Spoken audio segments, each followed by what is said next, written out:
No, it's 9 o'clock.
You're live. Is that my slide?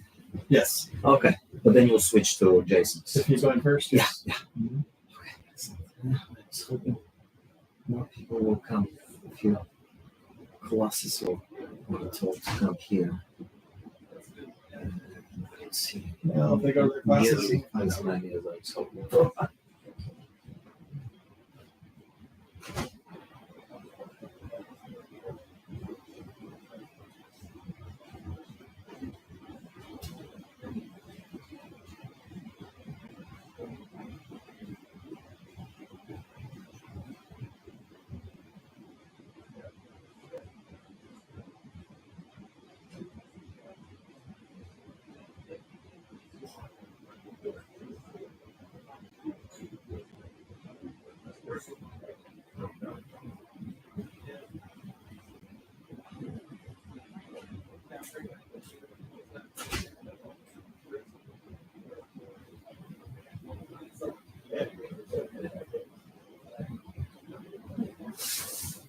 Morning, everyone. Sorry for the little delay.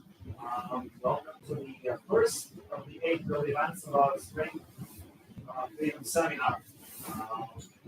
Let's welcome our President, Kent McDonald.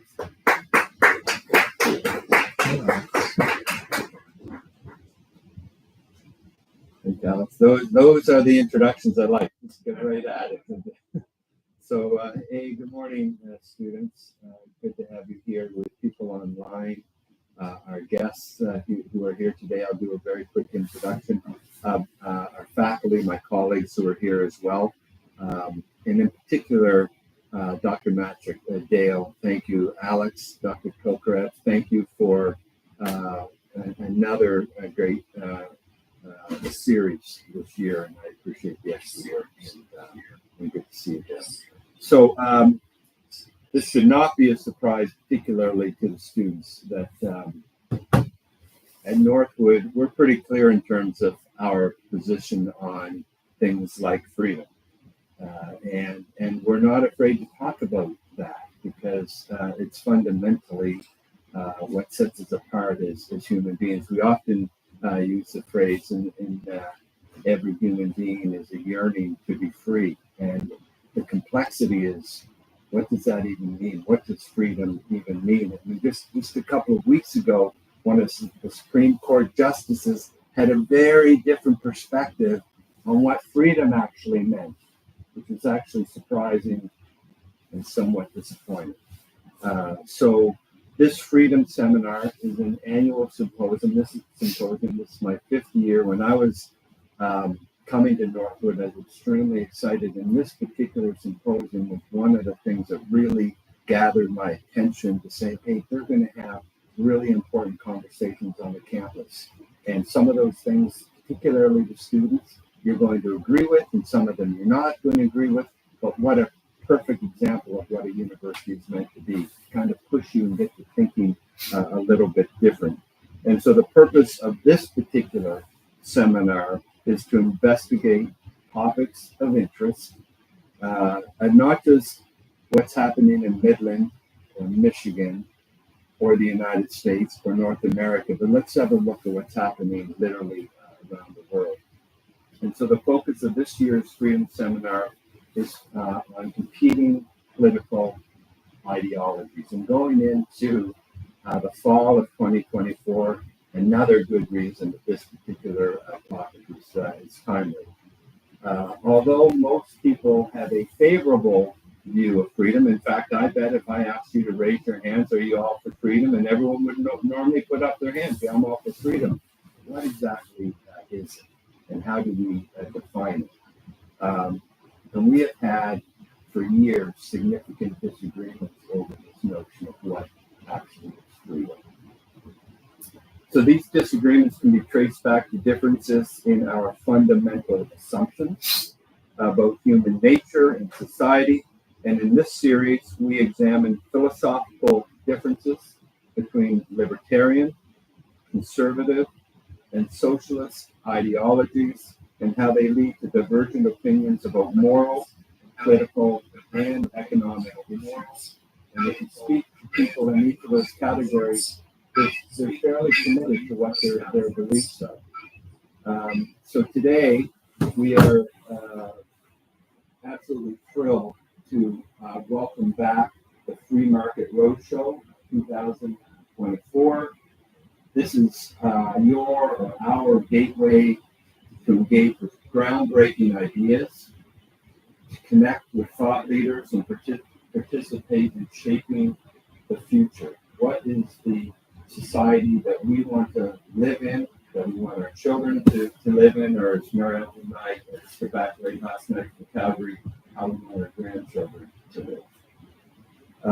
It allows us to connect with those thought leaders, and our series of events is tailored to spark your curiosity, challenge your perspectives, and broaden your understanding of this nebulous notion of freedom. The first panel here this morning will be discussing how America and Europe should deal with their environmental challenges. And you just pick up the Wall Street Journal every day and you're going to hear very, very different perspectives. Our son Adam, living in Calgary, as Jason knows, is an oil and gas community, as a huge natural resource that should drive the economy, and political decisions have had a very difficult economic and social impact on that community and on that province. And Adam happens to be in the oil and gas industry. His company, by the way, is Northwood Global, and he based it on his belief in what we believe here at Northwood. I've had the opportunity to welcome and introduce Jason Hayes on many occasions. He's a great friend of Northwood. He teaches for us, but in a more formal way. He's the Director of Energy and Environmental Policy, just down the road with our friends at the Mackinac Center for Public Policy. Jason, great to have you back here. Thank you very much. And Nick Loris, who I've just met, he flew in from Washington to be with us. He's has a tremendous background. He's spoken and written in a number of different forms, including Senate hearings. He's the Vice President of Public Policy at C3 Solutions, and he studies and writes about a range of energy and climate policy. This topic is so timely today, and I'm really looking forward to hear from both our speakers. And again, to the screen folks who are online, thank you for being here. And turn it over to Jason. So thank you.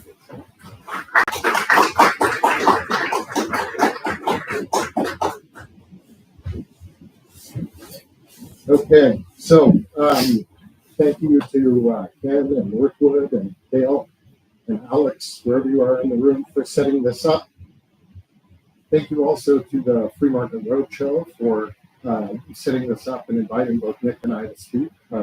Nick's a good friend. We've worked together on projects before from his previous days at Heritage, so it's good to get back and see Nick again. But today, like Ken just said, I'm here to kind of discuss some of the more contentious issues that you're going to be hearing in the media, the issues of environmental policy, energy policy. And so, especially the younger people in the room, you'll recognize a lot of these things that we're hearing. So, we're hearing things like climate change is an existential threat, and we need to transition away from some fuel resources to others. And so, when it tries to answer the question, is this really the end? Is this existential crisis that we're facing going to be the end of humanity? Or is there hope for the future? And so we'll look at headlines, some of the things that you're hearing, some myths, what are the motivations behind the myths and what you're hearing. We'll look at an answer or a couple answers and then give you some takeaways at the end of the day. So the things that you're hearing today, I'm hearing them, I'm sure you're hearing them, is that humanity is doing too much on this planet, that we are necessarily destructive, that we are harming Mother Earth and we're causing this problem. We have things like a carbon footprint or an ecological footprint. We're consuming too much of the Earth's natural resources. That's a common theme, especially when I talk with young people. We're told by different green groups that we need to reduce our driving, reduce our use of plastic. We need to reduce our meat consumption. Whatever it is that you want it to do, you need to stop. That's basically what you're told. Studies just recently published said that even breathing is bad for the natural environment because humans are emitting not only CO2, but nitrous oxide, methane, and other global warming gases, right? So this is a problem. We need to reduce the human population. We need to reduce breathing. And just recently, we also found out from the Huffington Post that even dying has a climate change problem. So again, whatever it is you're going to do, you need to stop doing it. But the youth of today, the Gen Z and Gen 2.0, this is the kind of thing that they've been marinating in their entire lives. I mean, even you'll hear, I've even been marinating this. But when you see the protests, the Stop the Oil protests and that kind of thing, you see these kind of protest signs. Like this girl is saying she's never been good at geography, but soon there won't be anything left to learn about. There's just no point, right? The other girls down at the bottom are saying at this point, education is pointless. Why would I even bother if the world is going to end, right? In the next 10 to 12 years, there's just no use. But we've been hearing the same thing for decades, centuries even. We were told in the 90s that the loss of the ozone layer was going to leave us exposed to solar radiation, and we were going to all need like SPF 150 or SPF 1000 to keep from getting skin cancer. We were told ozone loss is twice as bad. It's stunning. It's disturbing. This is the kind of thing that I heard in my 20s. We also heard, interestingly, how many of you have been told you need to stop using plastic? Okay, right? Plastic is horrible. It's dangerous. It's destructive. Well, in the 90s, we were told we needed to use plastic because using paper caused deforestation, right? And it loaded up the landfills with extra weight and paper refuse. So we were told, please don't waste paper, protect the environment, use plastic. So some of these themes that we're hearing are shifting. The science isn't always exactly what you expect it to be. In the 80s, we heard that acid rain was destroying our lakes and rivers. It was denuding our planet, killing our forests. We heard these same things. It was going to leave the next generation, you folks, with sterile lakes. That's what we were told. In the 1970s, we were told, how many of you remember Star Trek and Mr. Spock? Okay, well, Mr. Spock told us in the 1970s that the Ice Age was coming. In 1977, the world record centuries.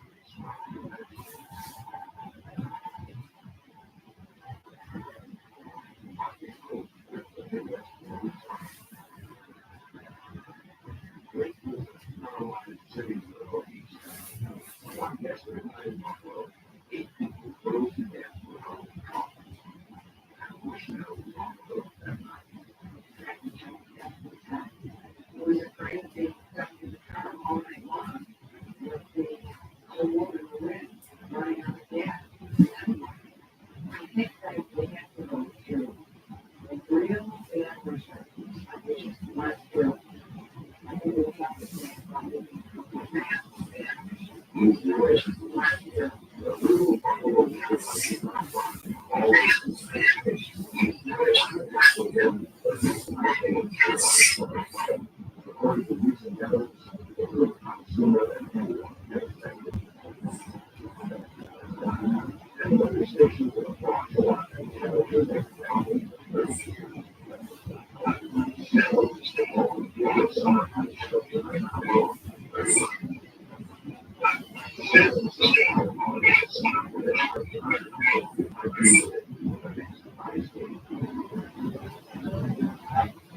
How much different is that from what you hear today? Because we heard in 1940 and in 1970, temperatures were dropping. The Ice Age was coming. Climate experts agreed. The Ice Age was upon us. We were in search of the coming Ice Age, right? We were told by Time Magazine, by Science News, by Newsweek, by all sorts of things. Scientists like Nigel Calder in 1975 told us that the threat of a new Ice Age must now stand alongside nuclear war as a likely source of wholesale death and misery for mankind.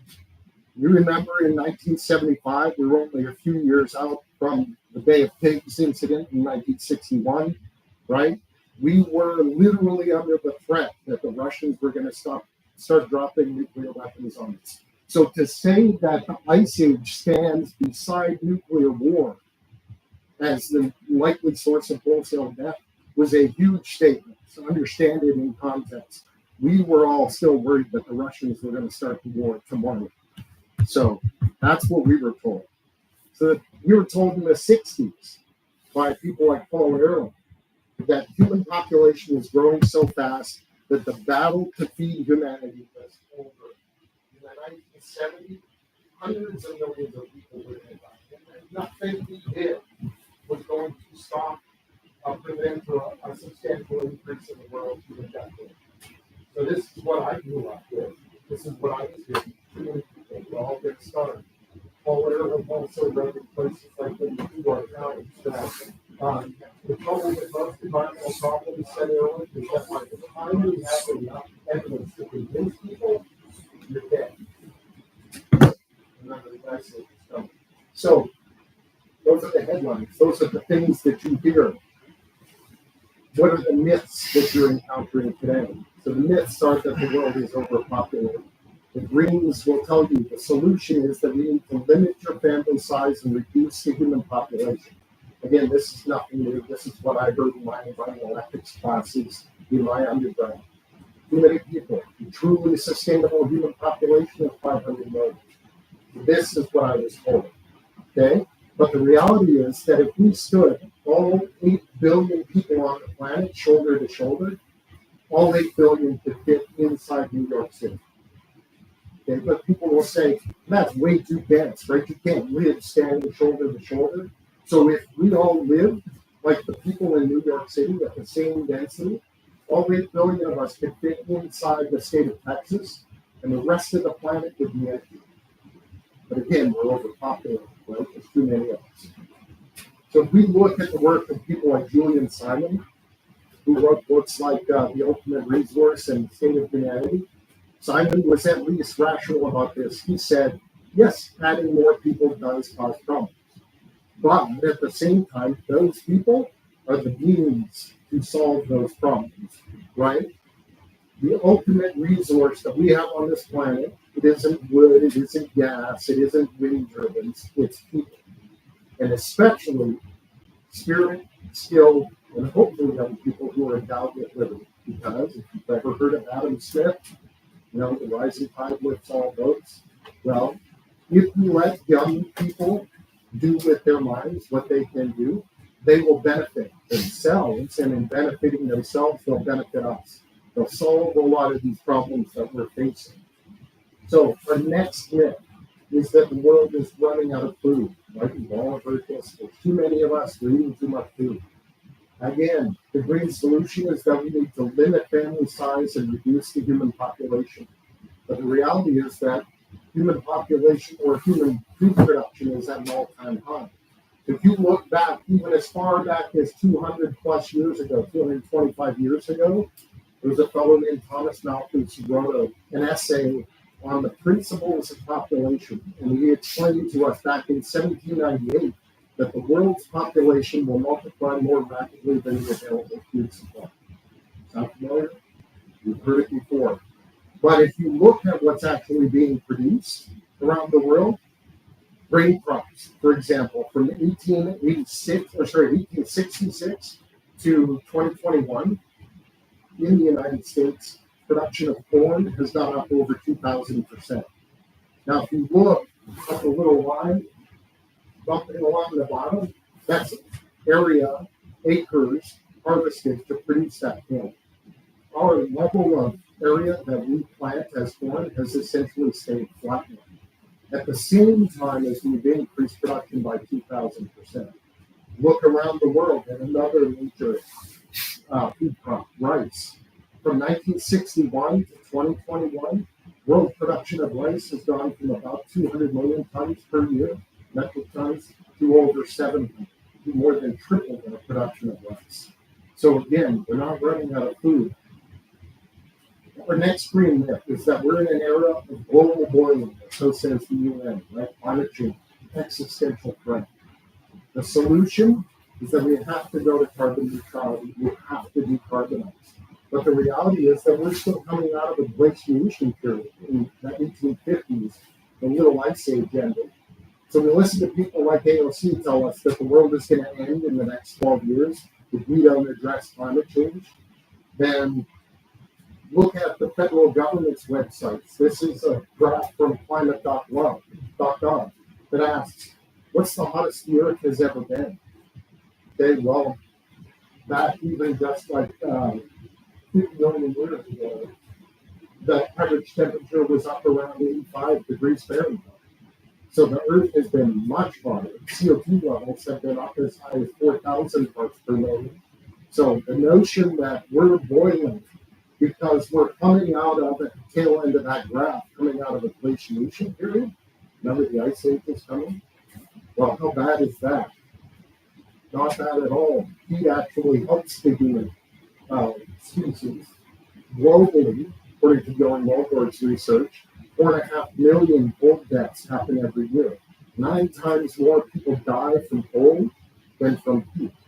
So because the temperatures have gone up half a degree or a degree in the past several decades, we're actually seeing almost 300,000 fewer cold deaths every year because of increasing heat. Alex Epstein in his Crave Review video did something similar. He looked at, look, there's a negative correlation between CO2 emissions. As CO2 emissions go up, human death rates from climate-related deaths have gone down 98%. So something's wrong with our narrative. If you remember your basic grade school science, you remember that photosynthesis requires plants to inhale or respire CO2, right? You understand that? And then they exhale it, again, respire O2. Before the Industrial Revolution started, world CO2 levels were about 270 parts per million, compared again to having been over 4,000 parts per million in geologic past. Okay, just so you know, if we ever reached 150 parts per million CO2, all the plant respiration on the planet would stop. Literally all the plants would die. So we got to 270 parts per million. We came perilously close to a CO2 family.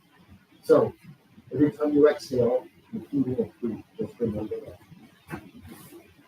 The next green myth is that we should eliminate fossil fuels. The solution again is that we need to transition away from natural gas, coal, and that sort of thing to wind and solar. But the reality is we're fundamentally dependent as a society on fossil fuels. And you look at part of the whole issue that we're dealing with is we need to transition away from internal combustion engine vehicles, right? Okay, well, what's charging our EVs? And this is a video showing a representative from General Motors in Lansing, Michigan, a few years back, explaining what charges EVs.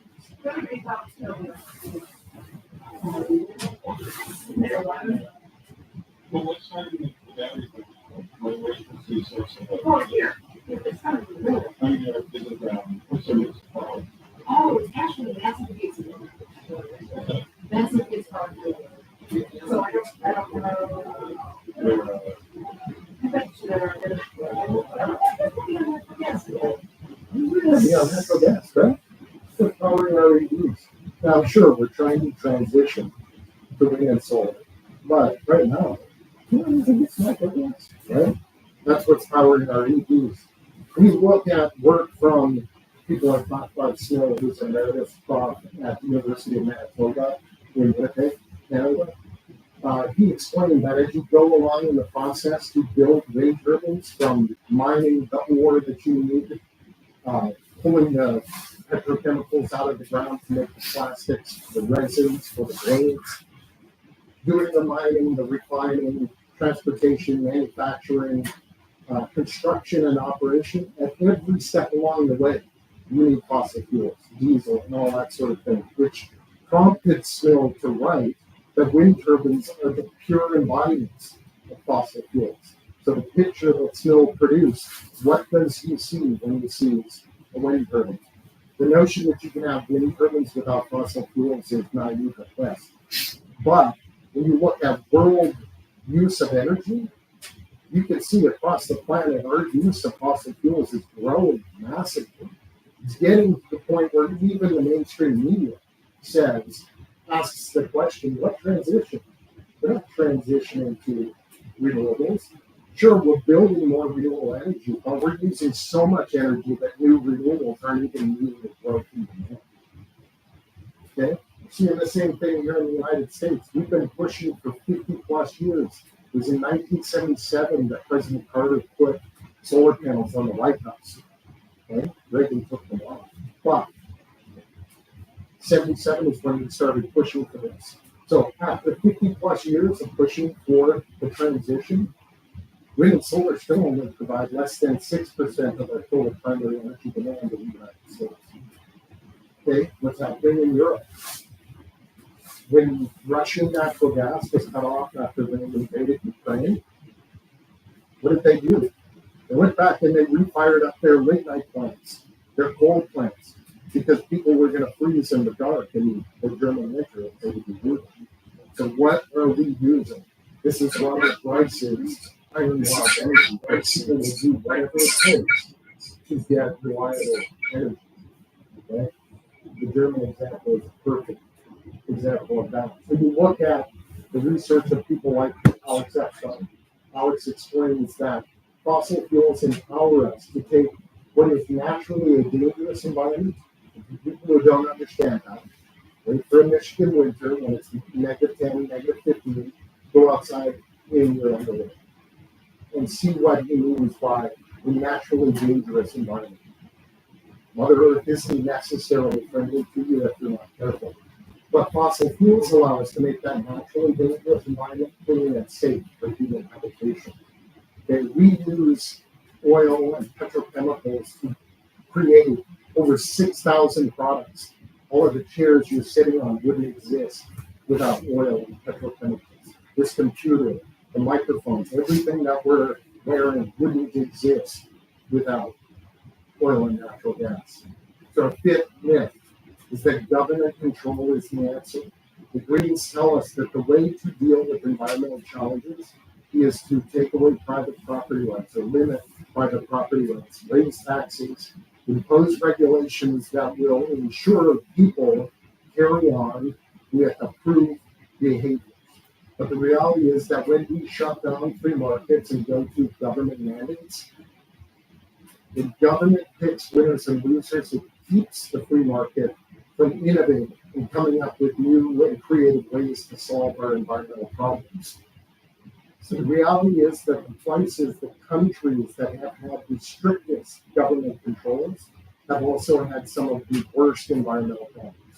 If you look at countries like Soviet Russia, China, and Venezuela, those countries are seeing some of the worst environmental damage, while free market countries have the ability to solve these problems. So despite that reality, we see people like our elected leaders offering up solutions like this. Take seriously that you should protect the environment. But also that let's always think of it through the lens also equity and justice. Right, so we're going to protect the planet, but we're going to do it through a lens of equity and justice. That's what we're targeting. So we protecting the planet when we put up wind turbines that kill millions of birds and bats, even insect species every year. Big, large raptors, golden and bald eagles. Are we protecting the planet with this? Are we protecting the planet when we offshore the production of solar panels and EV batteries and that sort of thing to developing countries or countries like China that have lax, non-existent environmental regulations? Where we look in Baotou, China, this is a picture of Baotou, China, where they do the refining for critical minerals and rare earth minerals that we use to create the magnets and wind turbines and the batteries and that sort of thing. They're allowed to literally just dump toxic radioactive waste onto the ground so that we can build solar panels and tell ourselves how clean we are. Is that protecting the environment? What about equity and justice? 2 to 3 million Uyghurs are imprisoned by the Chinese government and forced to build solar panels and EV batteries and that sort of stuff. Now, the Chinese government calls it education programs, but essentially these people are enslaved to build the products that we're patting ourselves on the back, throwing out our shoulders, so we can pat ourselves on the back and tell ourselves we're doing good things for the environment. What about more batteries, right? Well, we need cobalt for batteries, okay? Is it equitable and just to force 10-year-old kids to stand in toxic waste so that we can have EVs? Because these kids are the ones that are doing the work to produce the cobalt that goes into our batteries. Is that equitable? Is it just? What about this? The IMF and the World Economic Forum tell people like this that they're not allowed to have loans so that they can build a gas turbine to give them electricity.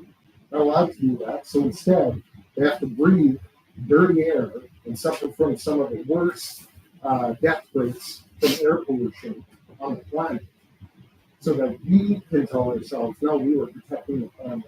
Is that equitable? Is it just? Okay, you look at headlines this. What's the motivation? Let's ask the question. We should follow the money and the power. Who is setting the rules and why are they setting them? We look at what happened in COP28, the big climate conference last year. It was over 400,000 people were supposed to come to that. 70,000 people got on jets and flew into Dubai so they could discuss the importance of us not using natural gas stoves or driving internal combustion engine vehicles.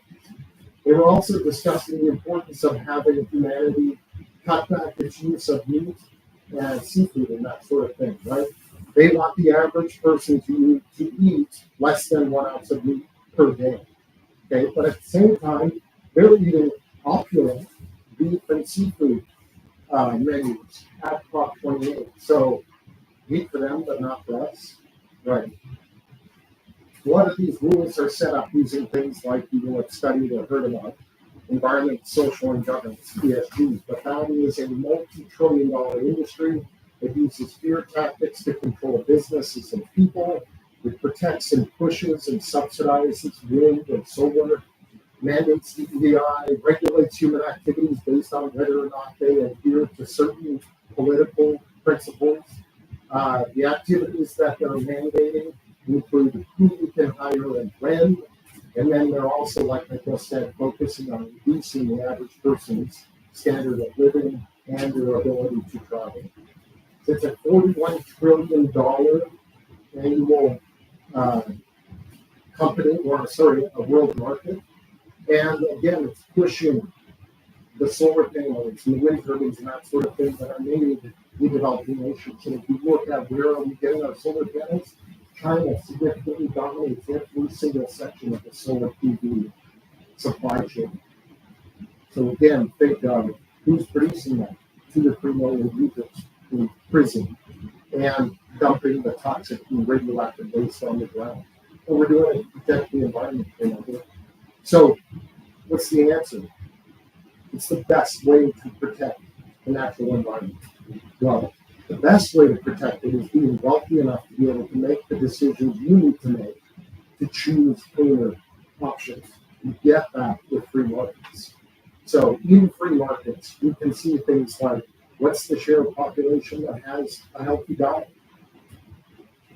The developed world has a healthy diet because we can afford to eat well. Okay? What about deaths attributed to air pollution? Who gets to breathe clean air?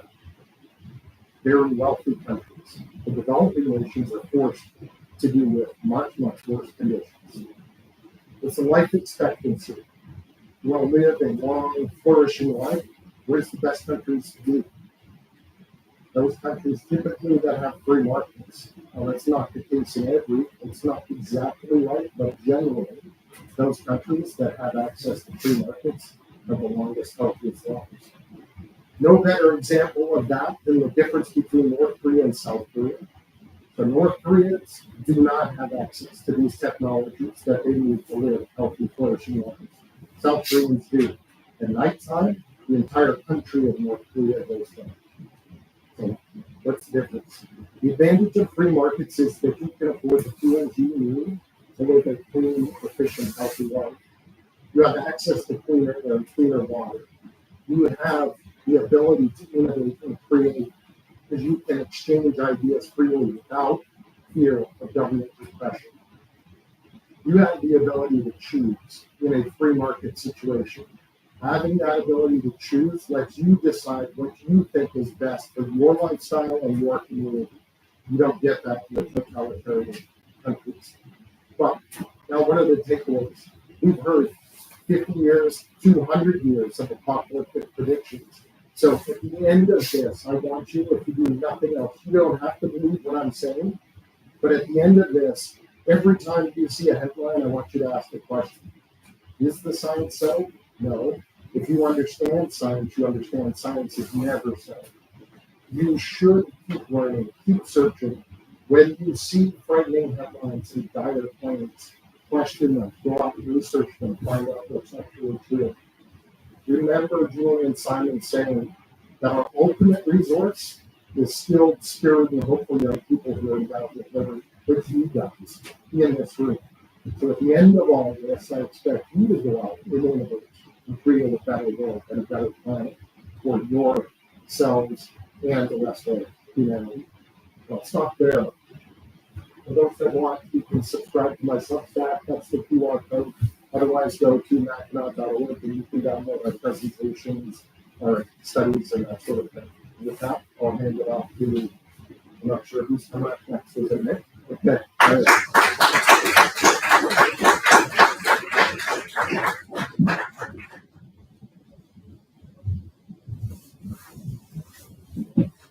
Well, thank you. I'm Nick Morris. I'm the Vice President of Policy for C3 Solutions. It's great to be on campus. If you're not familiar with the Free Market Roadshow, it goes all over the world. So they asked me to go to Florence. I said no. They asked me to go to Paris. I said no. Or be in Michigan. So I really appreciate it. It's a beautiful campus and met a lot of great people so far. For those of you who don't know C3 Solutions, it's a free market think tank in Washington, D.C. C3 stands for the Conservative Coalition for Climate Solutions. And if you just heard Jason's talk, you might be thinking, why do we need climate solutions? And ultimately, because I believe those solutions are rooted in the principles of free markets that Jason just espoused. If you look at the Index of Economic Freedom, whether that's done by the Fraser Institute or Heritage Foundation's Index of Economic Freedom, it is those principles and those sub-indices that make free economies clean economies. Our foundational report, in fact, looks at just a basic correlation of the Index of Economic Freedom and Yale's Environmental Performance Index. And it's not perfect, and this is just a basic correlation. It's not causation, but it shows that free economies are twice as clean as unfree economies. And again, for the same reasons that Jason talked about. One is that wealth equals health. It allows you to invest in environmental protection. It gives you the resources to dedicate towards environmental protection. You know, they say environmental protection is a luxury good. So you get more resources, you get more wealth, you can spend more on that. If you look at kind of some of the other foundations of what makes economies free, private property rights are fundamental for environmental protection. You know, they say nobody washes a rental car because you don't take care of what you don't own. And so if you look at a lot of the environmental challenges that we have in the United States and around the world, you know, in discussing what those solutions look like, I think ultimately the answer is it depends. It depends on what the environmental challenge is. Are we talking about something local, regional, national, or global? And then can we apply those free market principles to the solutions? You know, I think that's what's ultimately lacking in these conversations that politicians have in both the United States and Europe. In fact, they've largely given us examples of what not to do when it comes to environmental policy. And just to put some finer policy points onto what Jason was talking about, I think part of the problem is that these policies undermine our individual freedom and consumer preferences. If you look at some of the biggest policy proposals right now to address climate change, as Jason said, it's eat less meat. It's we want to ban the internal combustion engine within the next decade. That we want to force agricultural producers to change the way that they do business. And again, that's here in the U.S. and in Europe. In fact, in Europe, there's been huge protests from European farmers because of the EU government telling them how they should farm. And if you look at the Dutch, for instance, they're among the world class when it comes to agricultural production. They are the definition of producing more output using fewer resources. And you saw the slides from Jason about how we get higher yields using fewer resources. That's kind of been the Dutch and the United States have been world class at that. And now the EU is fundamentally telling them that they can't do that, going to shut down a lot of family farms. And this has upset a lot of folks in Europe to the point where there was farmers driving their tractors in the streets, not just in the Netherlands, but really across Europe, to scale back the climate environmental policies that were going to affect the way that they do business and affect the way that we consume food and we consume energy. And I think these trade-offs are the problem that policymakers fail to think about when implementing these policies. There's that famous Hayek quote, "The curious task of economics is to demonstrate to man how little they know about what they imagine they can design." And these policymakers design these net zero goals. They design these policies to get us off fossil fuels, and they don't think of the trade-offs and the unintended consequences of these policies. A lot of times, the trade-offs are higher energy prices, which disproportionately impact low-income families who spend a higher percentage of their budget on energy costs. It disrupts production of the most efficient means and sends production offshore. Again, as Jason mentioned, if the United States and Europe isn't producing natural gas and oil, it's going to be produced somewhere. It's not going to change the demand for these resources. And therefore, you're exporting that production to areas that have far worse environmental standards. So you're not only imposing economic harm that ripples throughout the economy, because it's critical to remember energy is such a critical input for just about everything we do and everything we make. Jason showed that great slide about what goes into making all the products from the heat and the light we consume, the chairs, the food. It's just a basic input for everything. And so when you raise the cost of energy, you raise the cost of all of these goods and services, that ripples throughout the economy and it exacts huge costs on the economy. And it's important to underscore that it's not just about the cost factor, it's also about the environmental return. And I think that's where a lot of folks have been frustrated. If you paid attention to the Yellow Vest protests in France a few years ago, when protesters were interviewed, they were saying, more of our money is being taken away from our pocketbooks, more money is being taken away from our families, and we're not seeing the environmental benefits from it. It's going into the government's pockets, it's going into cronies' pockets, and so people are not just frustrated with the higher costs, they're frustrated from the lack of environmental return they're seeing from these policies. And so when I think about the unintended consequences of these policies, I think about all of the decisions that Europe and the United States is making to restrict the production of fossil fuels or to restrict the access to other forms of energy, whether it be nuclear power. President Biden, if you were paying attention to energy policy at all, you saw that he banned liquefied natural gas exports. The current ones can go forward, but banning future proposals. And so liquefied natural gas exports is you take the gas, you cool it, you liquefy it, and you ship it to other countries. It's natural gas is the primary reason why the United States has reduced its greenhouse gas footprint over the past several decades. It's cleaner than coal, it wins out in economics, and so there was this natural shift in a lot of senses from coal to natural gas in the United States, which is why the U.S. has been the leader in reducing greenhouse gas emissions.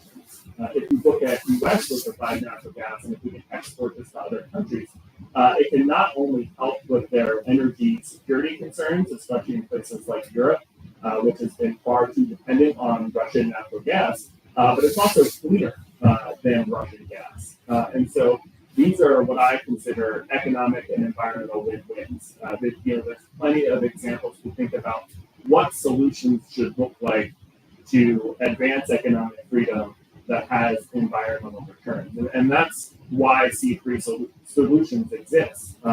We look at the current policies that are happening right now in the United States. The biggest climate policy that was probably ever passed was the Inflation Reduction Act. And I want to comment on that a little bit because I talked a little bit about some of the sticks that regulations impose and the costs they impose, but there's a fundamental problem with these subsidies that are being doled out by federal governments as well. One is that money isn't free.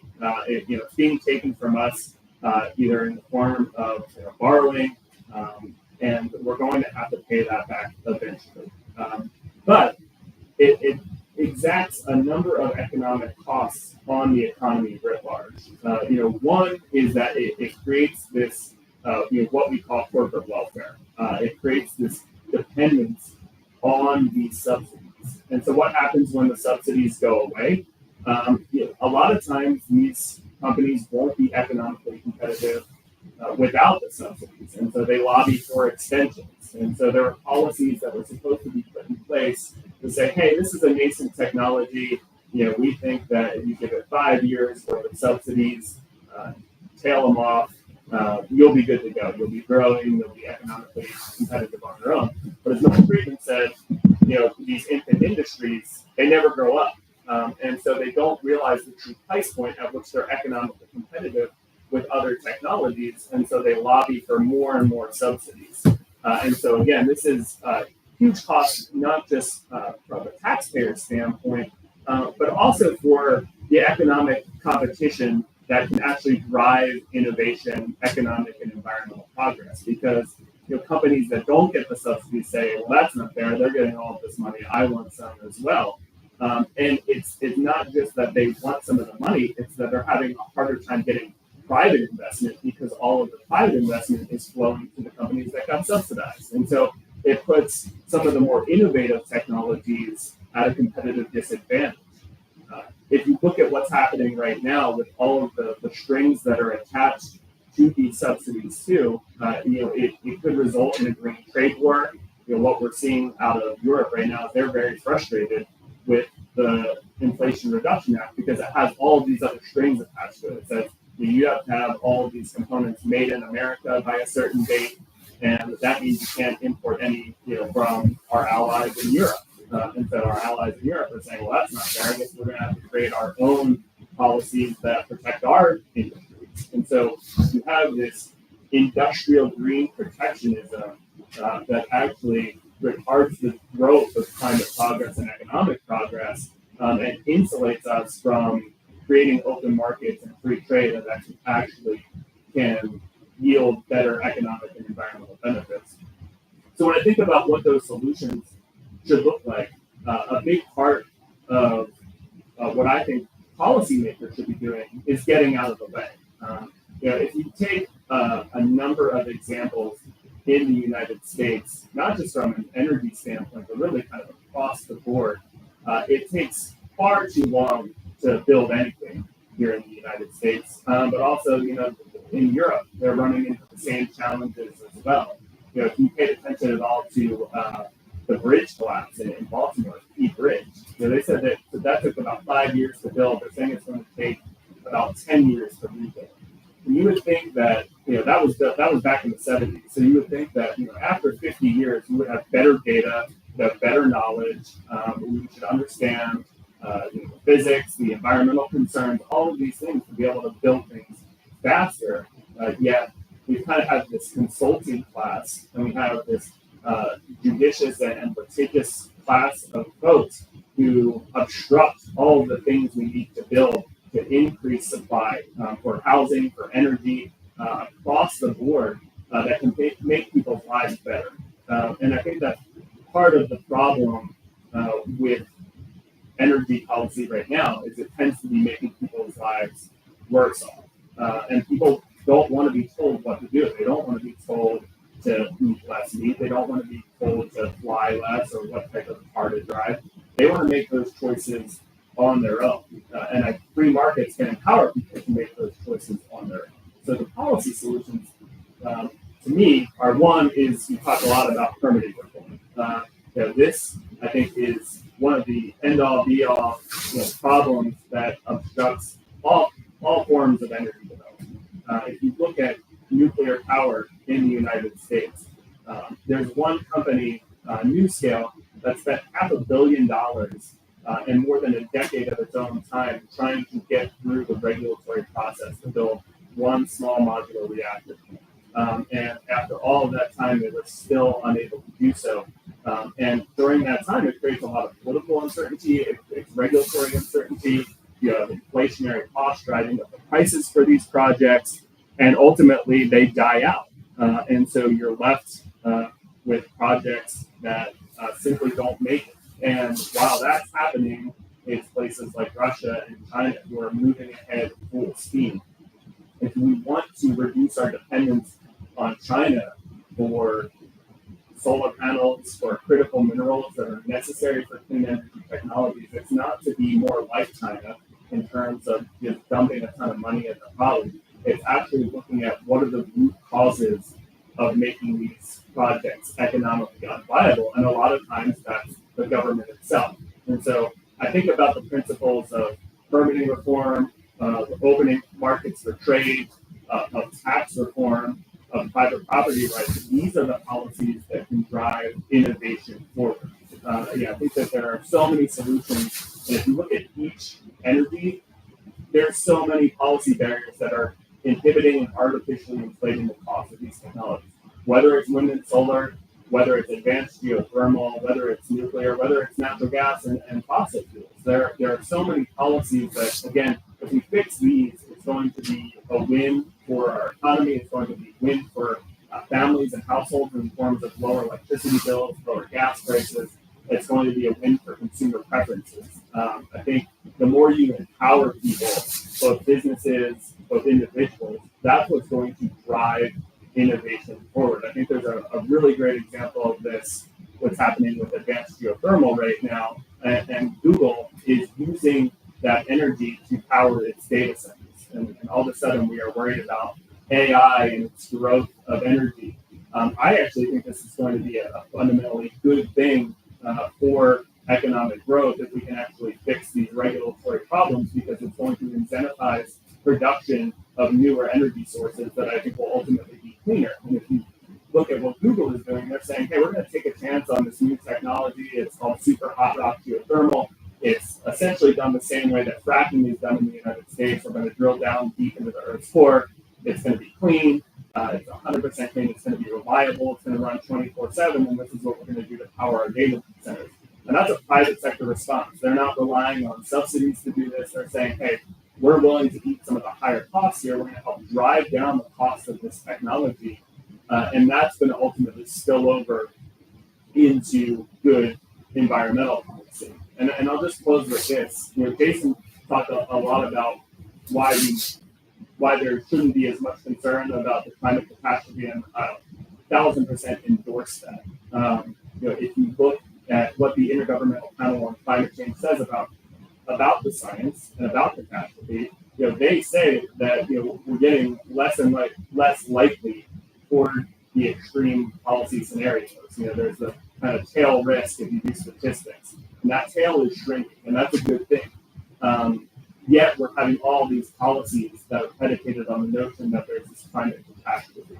And I think if you really want to reduce global greenhouse gas emissions, you need to make it in the economic interest of emerging economies to pursue those technologies. Because if you look at where energy demand is going to go, if you look at where greenhouse gas emissions are going to go, it's going to be coming from those emerging economies. And so you're not going to force them to do so by shutting down fossil fuels. You have to make it economically competitive, and that's what free markets can do. I'll stop there so we can take some time for questions.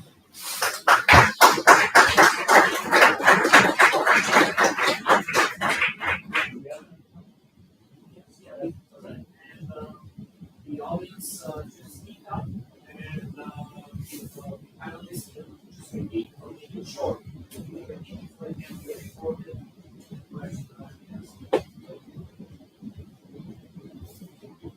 Yeah.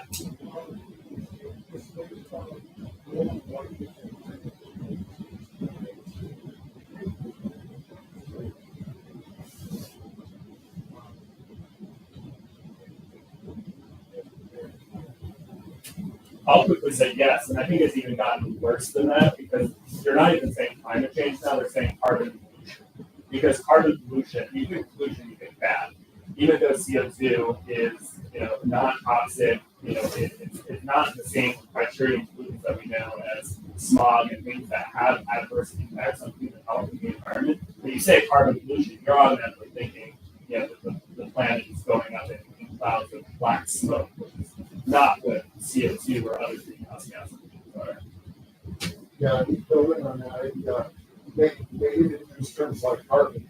Right? We know that carbon is, if you get carbon on you, you got like black filth on your hands. Carbon dioxide is odorless, colorless. It's a very different thing than carbon, but yet they use terms like carbon pollution to implicate it and say, look, this is bad. Instead of saying, all of us need carbon. Without carbon and carbon dioxide, all of life as we know it on this planet would cease to exist. So they use things like that. It used to be global warming, but as I showed in my slides, what used to be the coming ice age. Okay, so is it ice age? Is it global warming? No, it's climate change. No, actually, it's climate chaos, right? No, it's climate wearing. Okay, what are those real? Okay, well, when you have different things happening on the planet, surprise, natural variability is a thing. Okay, so like I said, we're coming out of a glacial period, the little ice age, which hit the planet basically in the 16th, 17th century. So that is just natural. Okay, so a lot of what we're seeing is natural change. Sure, humans have an impact on the planet by emitting CO2 and other greenhouse gases into the atmosphere. We are impacting the planet. So the next question we should ask is, how big is that impact? And is it an existential threat? So I would answer that it's not. But again, these terms like we're switching from what we to kind of cover it out. And one thing I would just add, two things I would just add is one, if you ever pay attention to climate stories in newspapers and things like that, it'll say climate change and then it'll be a picture of a smokestack with emitting black carbon or, LA and the Andes where, it was very smoggy. That's not CO2. And to Jason's last point, I think the last question you need to ask is the policy cure worse than the disease? What are we doing? How costly is it and what type of environmental risk is there?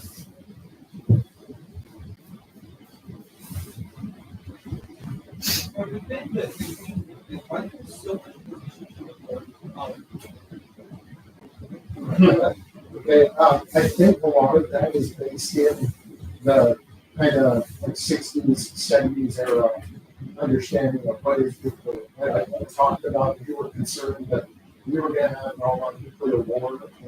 We were North America concerned about Russia dropping nuclear bombs or sending over ICBMs. I'm sure in Russia they were concerned that North America was going to do the same thing.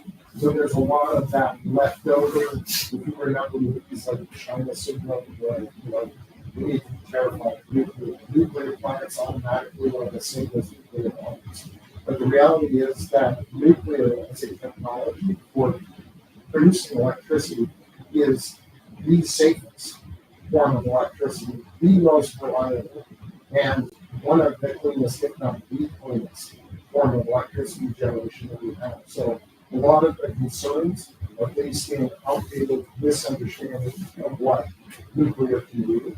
And so basically I would say that if you are concerned about climate change and you care at all about human health and well-being, you pretty much have to support nuclear.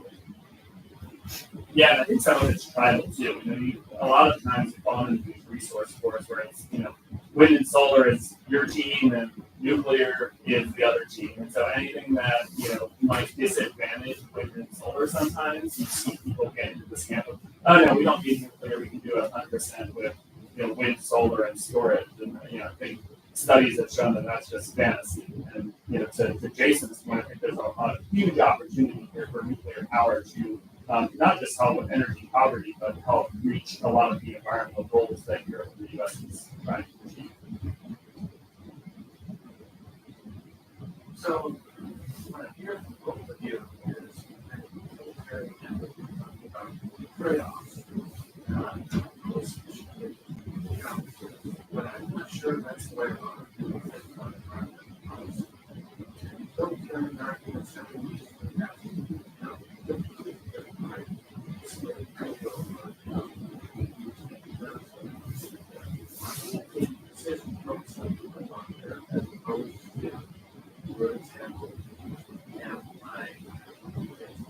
So, system people use different technical perspectives. You think that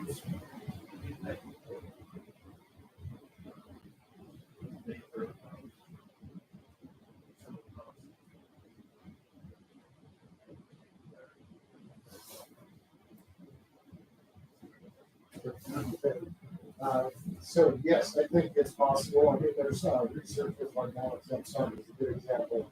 It's great you don't well the moral case for fossil fuels. So again, you can make a moral argument and say essentially, and go back into instead of libertarian, I said, or sort of utilitarian, I said, or libertarian. That attitude, the best way to solve these problems is give people as independent, functioning individuals the ability to choose for themselves what they want to do. That's the most moral option instead of this big top-down kind of government, oppressive government, regulatory state coming in and saying, no, here is the appropriate action. Whatever it is, you're not allowed to drive an internal combustion engine car. You can only less than 1 ounce of meat per day. You can only take one flight, even a domestic flight, one flight per year. That's a very restrictive kind of attitude, which I would argue is immoral. Okay, giving people the ability to choose and think like when he was talking, but with the innovation that comes from free markets, you can solve a lot of these problems. Okay, how are you going to fly more efficiently? Well, we're developing new types of propulsion systems for jets that are more efficient, produce less fuels, produce less emissions. Same sort of thing. If you look at what we're using to produce electricity, if you compare the existing plants that are being produced, like older coal plants that were built in the 50s and 60s, and compare them to the emission that come from the more efficient kind of plants that are being built in Asia and that sort of thing. They're called really high efficiency, low emission coal plants. You can make coal plants that run as cleanly and efficiently as natural gas. It's possible to do it. We're just choosing not to do it in the United States because we have this top-down mandate kind of political environmentalist that impacts every people. So I would say, like we said in this presentation, give people the ability to choose, and they will make those right decisions. Yeah, just to quickly add, I don't think climate policy can be good if it's bad for people. And a lot of times what I worry about is that it's going to trap people in poverty. Jason showed, how much energy is necessary. And if you have nearly 1 billion people without access to just the basic energy needs, that's a big fundamental near-term problem. And we can help these people who are literally surviving by, eating and cooking with dung and leaves. And not only does that create economic hardship, but it's also unhealthy for them because they're doing it indoors. And you can offer them things like propane cook stoves, which some people don't like because it's a fossil fuel, but it would be dramatically cleaner, it would be safer, it would be cheaper, and so we can make incremental progress here, ultimately to get them to a point where we are today, where we don't think about flicking the light on or turning the heat on when it's cold outside. We want everyone to be at that standard, and I think that's the moral imperative, and I think that's the moral hypocrisy of a lot of the environmental left proposals, is that we're going to restrict your access. They're just a big, what they call it a degrowth movement, and they fundamentally believe that we are over-consuming, to Jason's earlier slides, and we need to restrict that access. And that, I think, is just fundamentally disagrees with everything I believe will increase human prosperity and well-being, but also will obstruct the environmental goals. Very quickly, so Northwood has a strong history around automotive and very close to the markets in Canada. So we see things like our folks have the street of Ford with the brakes on all the about $12 million spent on EVs. They lost $3 million last year on EVs. Just on Good Friday, the environment actually talking with alumni who are in that industry. Tesla just today, they're showing a 8% reduction in sales in Tesla vehicles. And of course, driven by a lot of cars. So you just respond with your view on environmental these free markets, what's happening in hospitality. Yeah, I'll quickly start. Yeah. To me, profits and losses should operate like in a free market. A proper free market should operate like a traffic signal. If you're making losses, slow down, green light, speed up, profits are good.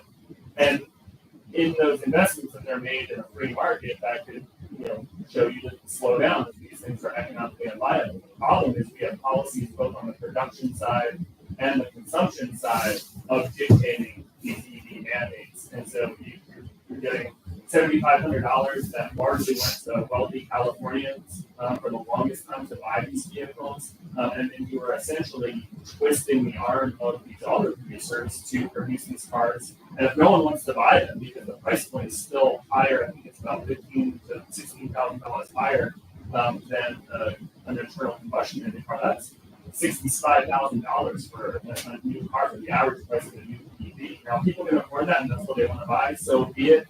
But you can't force people into making those decisions, and it's ultimately going to be a lot of cars sitting on lots, which means it's going to be bad for the long-term health of the auto industry. And so, it's a big concern of mine that it's the mandates, the regulations, and the subsidies that are trying to dictate what producers produce and what consumers consume.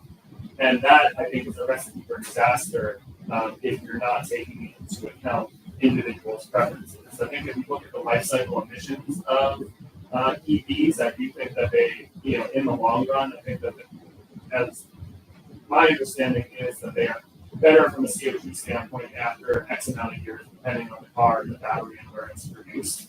But you're not taking into consideration all of those other factors that consumers want in terms of buying a vehicle and making sure that they can drive a long distance or that they can haul goods, get their kids to soccer practice. There are so many reasons why people buy cars, and when you start to funnel that into one decision, that's where it becomes very problematic for me.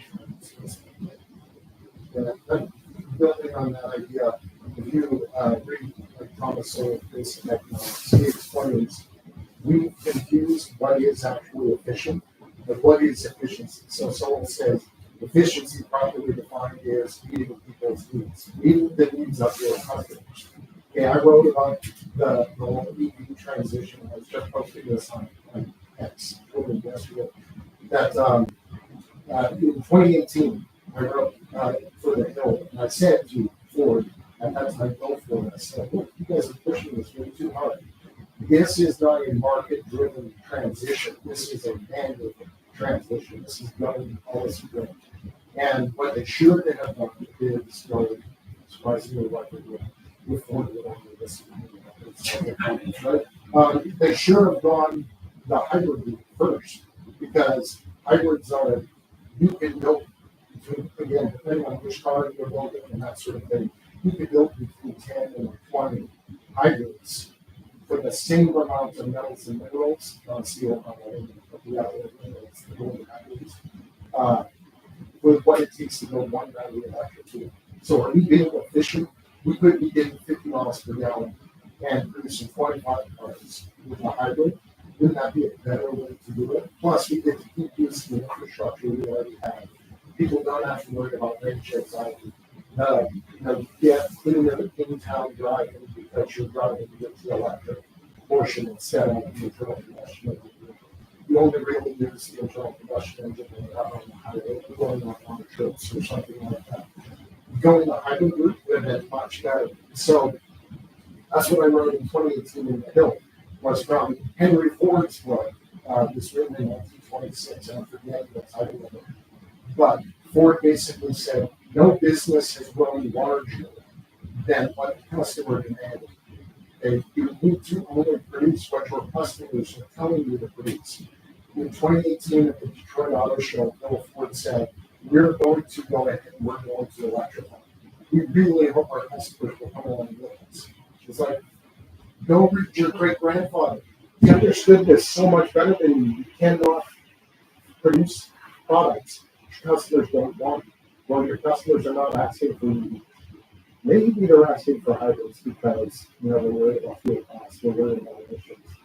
That would be a much better transition step. Maybe someday, 50, 70, 100 years, will be the easy route. But right now, the car manufacturers, they're being driven more by policy than by the customers. And they're doing that, but forgetting the reason why they exist. So, since the beginning of history, in every culture, every country, we're going to see people that determine mostly that in their lifetime, this is why it's much closer now to say, I'm still going to say, what's the point of this and my life? It doesn't have to be now, because it's not like culture. There's still the people thinking about there's one of the people that are fighting this, but there's fighting that are not really good. There's no longer a person who works and said, the right work and people are not doing about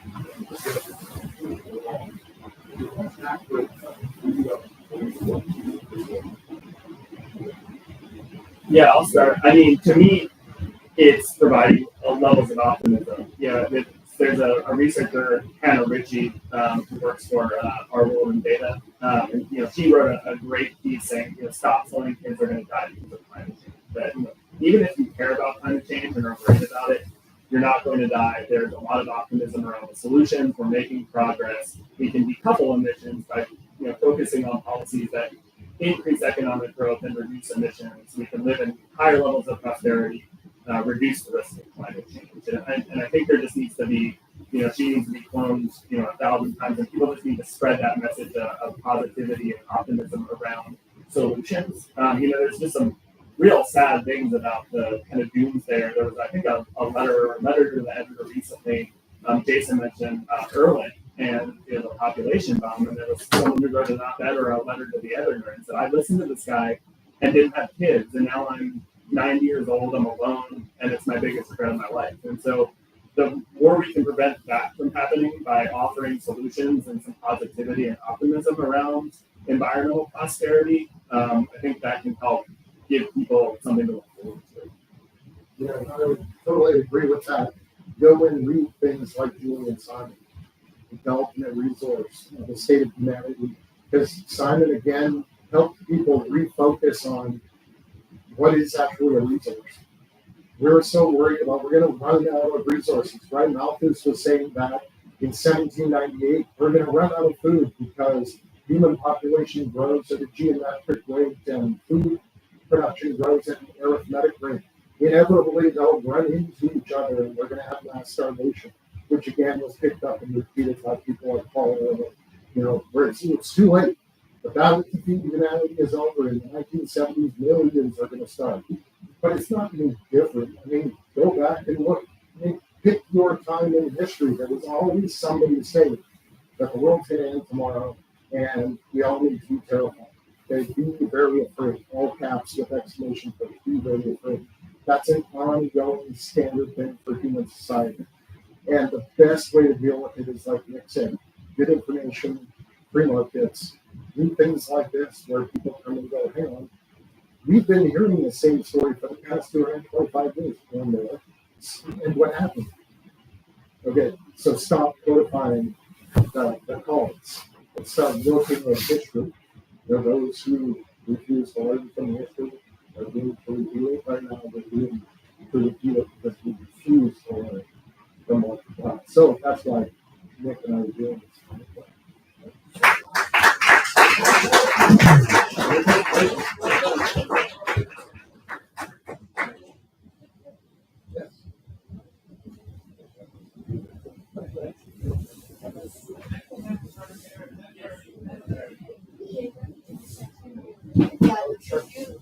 Yeah.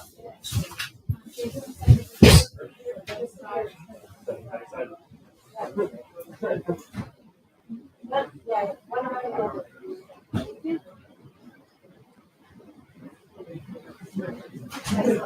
Yeah, very good edition. Yeah, you too. Are you heading up to the airport? Yeah, unfortunately. Thanks. Thanks a lot. Yeah. So, yeah, well, yeah. We were saying or whatever. We need to do that. Yeah. Cool. I'll just do right now. Yep.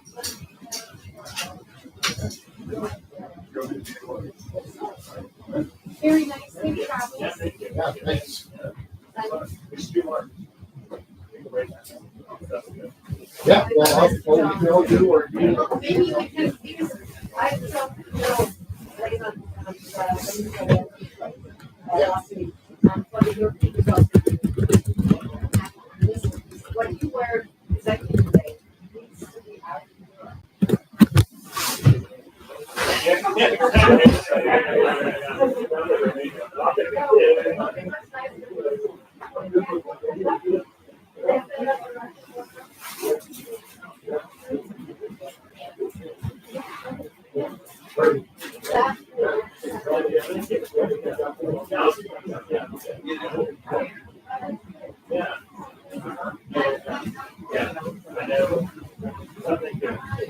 Is she wanting to wander around? I'm sorry. Is she wanting to wander around? That's it. What was that? Next presenter woman.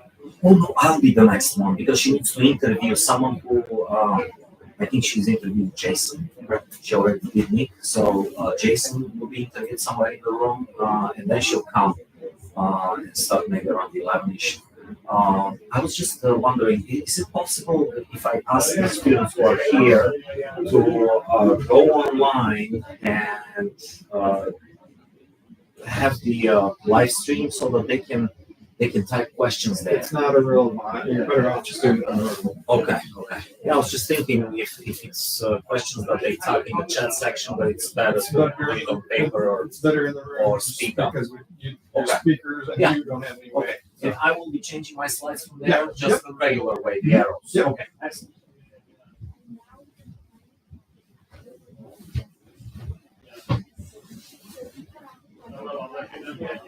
And vice versa. Yeah.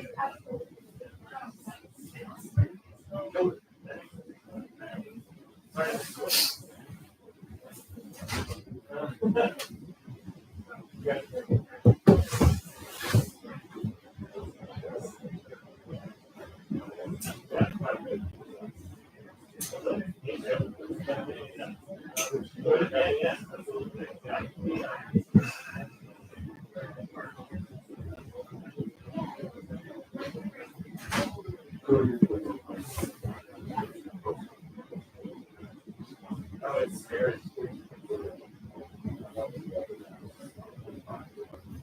Yeah, and lots of routes.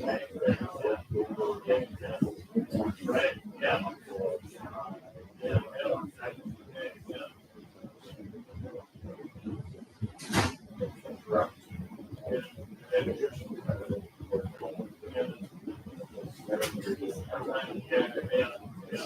Yeah. Yeah. Yeah.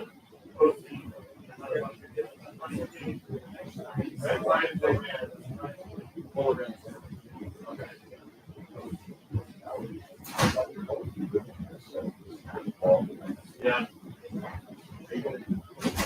Right. Yeah. Yeah. Yeah. Yeah.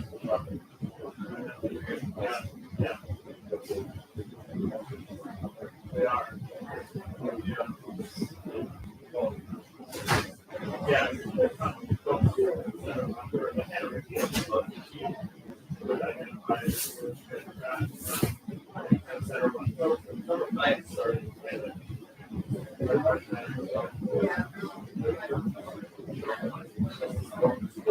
Yeah. Right. Yeah. Exactly.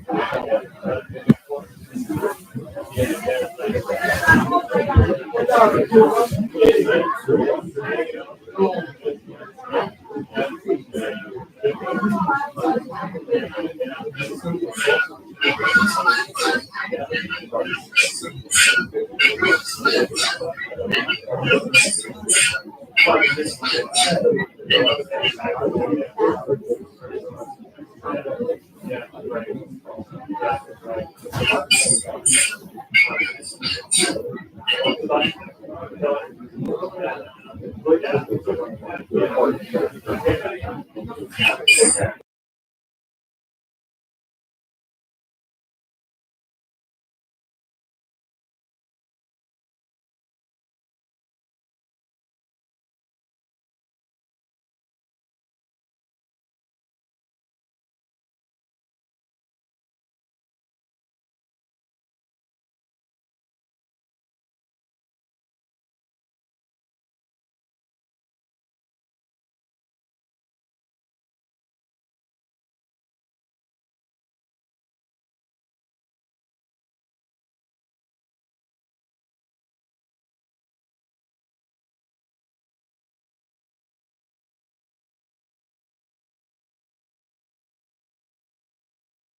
Hi again.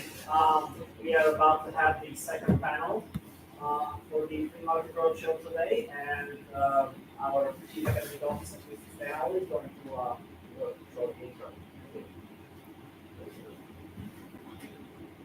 Well, welcome everyone. This second panel today is panelists who will discuss how America and Europe should deal with immigration and democratic challenges. This is one of the most important issues of our day, and to take a free market perspective will give you an essential perspective on not only the issues but policies. We are very fortunate to have some great panelists with us. And our own Dr. Tokarev is going to start out. He grew up in Bulgaria under socialism and is a perfect capitalist, probably because of his background, and has an appreciation that may surpass some of our own based on his own experiences. He received his PhD in economics from Southern Illinois University in Carbondale. He's taught over 24 different courses and authored more than 300 publications in English and Bulgarian on classical liberal ideas. He has presented his research and given guest lectures at more than 50 forums. He's very prolific. He has organized and led international ventures to Bulgaria and Albania with internships for students at the Institute for Market Economics and the Institute for Radical Capitalism Atlas and the Experts Club for Politics and Economics in Bulgaria. And he has had an extensive array of interviews over the years and is a sought-after expert on this and many other topics. And then our next two panelists are joining us. Our Barbara Kolm is joining us. She is the director and founder of the Free Market Roadshow, director of the Austrian Economics Center, president of the Hayek Institute, and professor of Austrian Economics at the University of Donja Gorica in Montenegro. She's served and continues to serve on several supervisory boards in the insurance and financial industries. She is the vice president of the Österreichische Nationalbank, which is the Austrian central bank, and on the supervisory board of the Vienna Insurance Group. She's one of the most influential public intellectuals in the field of Austrian School of Economics, and she's the recipient of many international awards. And we're pleased that Terry Anker will also be joining her on this panel. He's a lawyer by education and a prolific entrepreneur. He has a holding company that has 13 companies within it. They are in the media, software development, and real estate spaces. And he is very generous with his time and leadership. He's involved with the Liberty Fund, the American Institute of Economic Research, and he's a trustee of the largest seniorly accredited community college in the world, Virginia Tech College. And he is an innovator, and we're so pleased, Terry, to welcome you back. But first, Dr. Tokarev will start with us, start on this, and please pay attention. These are very important perspectives on some of the most important issues of our day. Thank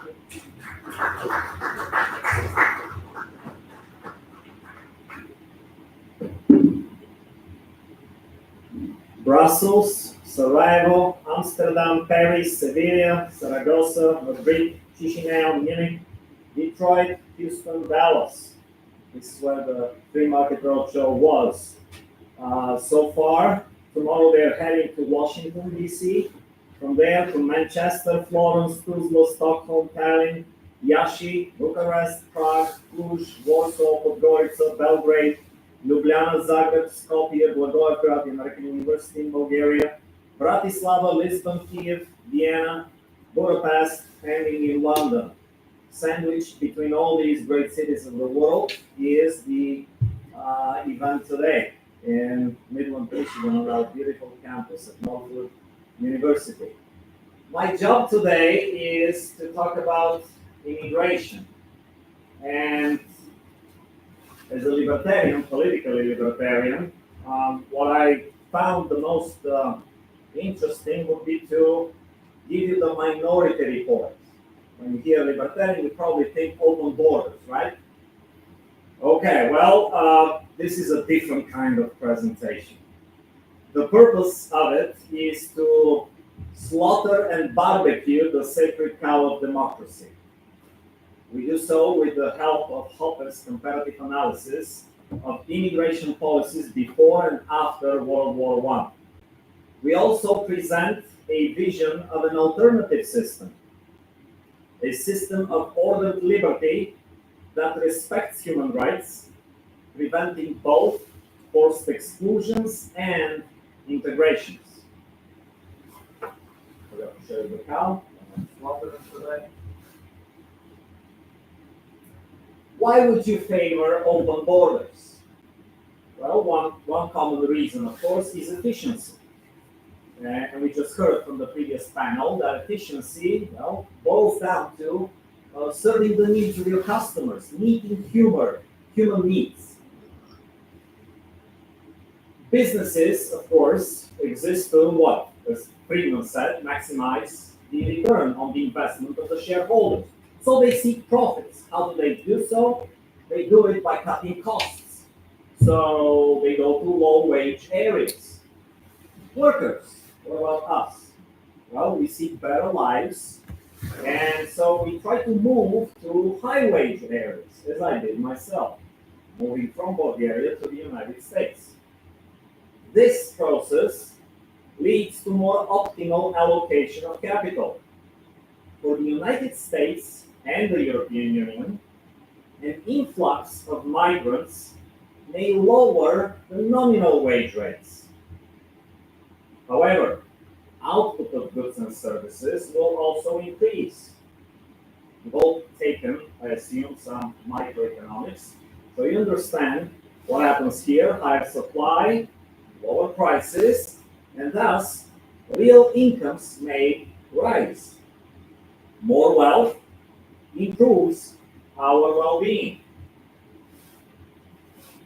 Restrictions on immigration may harm you as a consumer more than they help you as a worker. Protectionism stimulates flight of capital abroad.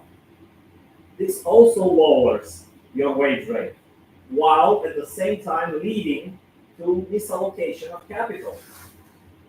Lower efficiency, suboptimal living standards, less happiness. It's a lose-lose game. Now, some argue for restrictions by noting that in a welfare state such as ours, freeloading immigrants decrease average living standards. Now, as Friedman again pointed out, this of course is not an argument against immigration. It is an argument against redistribution.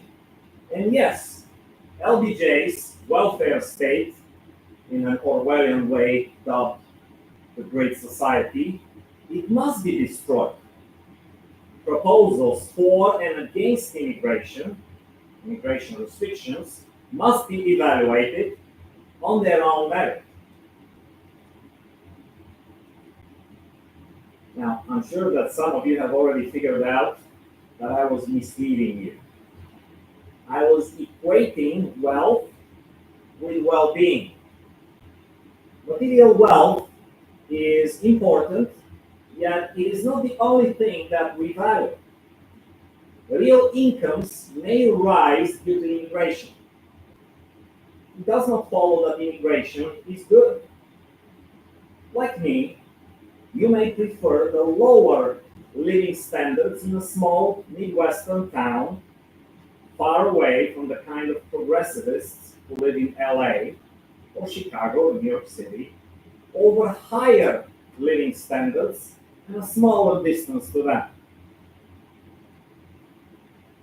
So let's imagine now, as Hopper does, an anarcho-capitalist society in order to understand immigration and the relationship between immigration and trade. Okay, what is an anarcho-capitalist society, you ask? Well, it's a society in which all land and infrastructure is privately owned. In some cases, the owner can do with his property whatever he pleases, as long as he doesn't harm other people. In other cases, the owner may be bound by some contractual limits. Voluntary zoning may include residential versus commercial use. No buildings that are higher than 4 stories. No sale or rent to Bulgarians, to families with small children, or to smokers. Freedom of immigration is not a thing here in this anarcho-capitalist world. Owners have the freedom to admit or exclude me from their property, just as you have the right to do so from your own home. Admission to your property does not imply freedom to move around, unless other owners agree. There will be as much immigration, exclusivity, segregation, or discrimination based on whatever grounds individual owners or associations allow. An anarcho-capitalist society, of course, has no government. It does not distinguish between citizens and foreigners. This distinction is a product of an institution with a territorial monopoly of aggression. I'm sorry, I meant to say taxation. With state borders, deciding if a person should be admitted no longer rests with private property owners. Governments in our world act as the ultimate owners of all our properties. If I am excluded, while a domestic resident wants me on his property, what is the result? We should call it forced exclusion. If a government admits a person without a single domestic resident who wants to have him on his property, the result is forced integration. Okay. Let's assume now that the government is privately owned. The ruler owns the entire country. He can sell and bequeath it. He can calculate and capture the monetary value of his capital, that is, of his country. The king will tend to choose migration policies that enhance the value of his kingdom. We don't have to assume anything beyond self-interest. A king would want to prevent the emigration of productive subjects. Why? Well, losing them would lower the value of his kingdom. Thus, from 1782 until 1824, a law prohibited the emigration of skilled workmen from Britain. A king would also want to expel his non-productive and destructive subjects. Criminals, bums, beggars. Their removal from his territory would increase the value of his realm. Britain, as we know, expelled tens of thousands of common criminals to North America and Australia.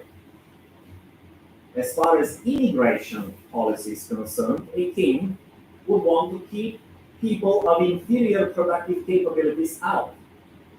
They would only be admitted as temporary seasonal workers without citizenship. They would be barred from property ownership. After 1880, large numbers of Poles, for example, were hired as seasonal workers in Germany. So a king would only permit the permanent immigration of what you may call above average in terms of productivity people, whose residence in the kingdom would increase the king's own property value. Let's see some examples. After 1685, tens of thousands of Huguenots were permitted to settle in Prussia. Similarly, Peter the Great, Frederick the Great, and Maria Theresa later promoted the immigration and settlement of large numbers of Germans in Russia, Prussia, and the eastern provinces of Austria-Hungary. A king would mostly do what private owners would do if they could decide whom to admit and whom to exclude. He would be highly selective and concerned about improving the quality of the residential human capital. Migration policies become predictably different once the government is publicly owned. And here we are getting to the topic of democracy. Rulers no longer own the country's capital value. An elected president only has current use of it. He's a temporary caretaker. And there is free entry into the position of a caretaker. Anyone can become president or prime minister. After World War I, democracies offer those historical examples of public government. And this is where we need to pay attention to understand America's and Europe's immigration crisis. What are democracies' migration policies? Assuming no more than self-interest, maximizing personal gain in money and power, democratic rulers tend to maximize current income, which they can appropriate privately for their political goals, at the expense of capital values, which they cannot. In accordance with democracy's egalitarianism of one man, one vote, they tend to pursue egalitarian, non-discriminatory migration policies. Does it make any difference for a democratic ruler who leaves the country? Productive and unproductive people all have one equal vote. Democratic rulers might be more concerned about the loss of a bomb than that of Elon Musk. The loss of the latter would lower the capital value of the country. The loss of the bomb might increase it. However, a democratic ruler does not own the country. The bomb will vote in favor of egalitarian measures. A productive genius is egalitarianism's victim. He will likely vote against legal plunder. In the short run, which of course is of the most interest to a democratic ruler, bombs and criminals are his most reliable supporters. Immigration presents an even bigger problem. Democratic government caretakers don't care about the distinction between temporary workers and permanent property-owning naturalized citizens. Unproductive people may be preferred as residents and citizens. Why? Well, because they create more social problems, and as we have seen, democratic rulers thrive on social problems. Bums will likely support their egalitarian policies.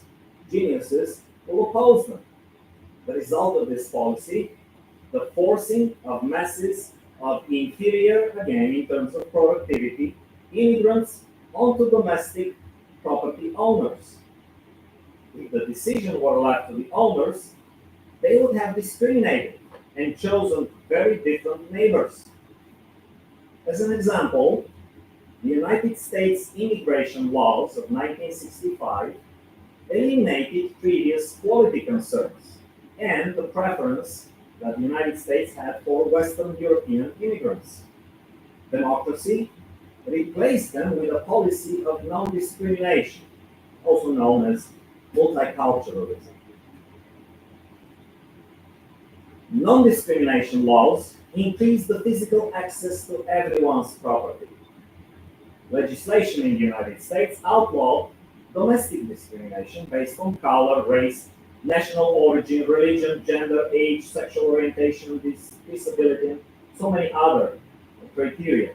This, interestingly, coincided with the adoption of a non-discriminatory immigration policy, or you can call it mandated international desegregation. The current crisis in the United States and Western Europe is not about free immigration. It is a consequence of forced integration. It is the predictable outcome of democratic one man, one vote rule. The cure? Well, the cure is replacing democracy with liberty.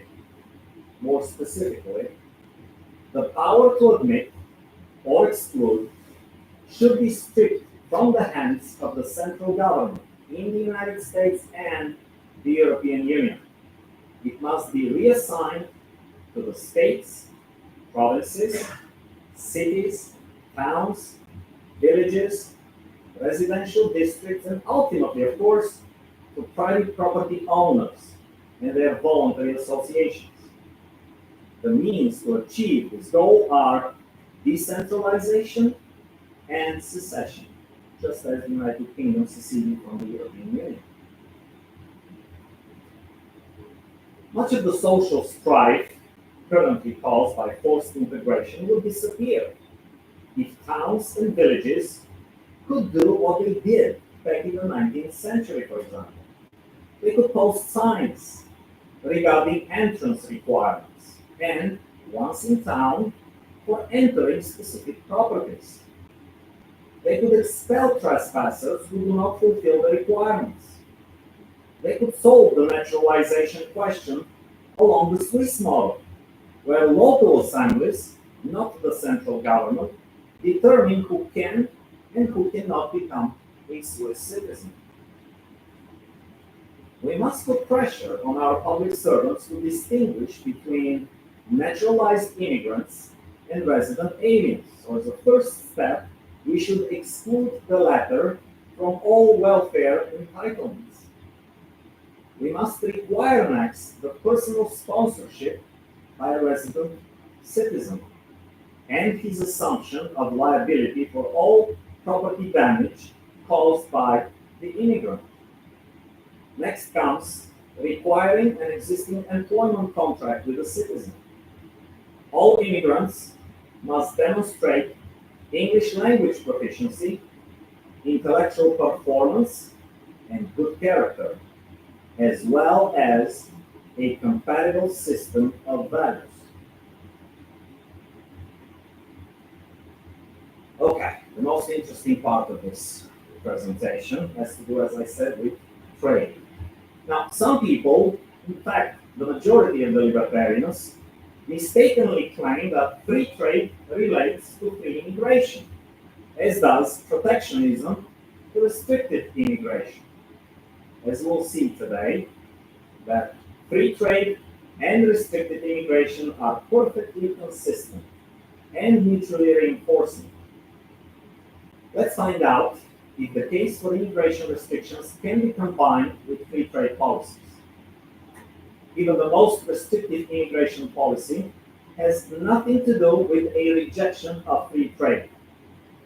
From the fact that one does not want to associate or live in a neighborhood of Orthodox Christians or economics professors, it does not follow that one does not want to trade with them from a distance.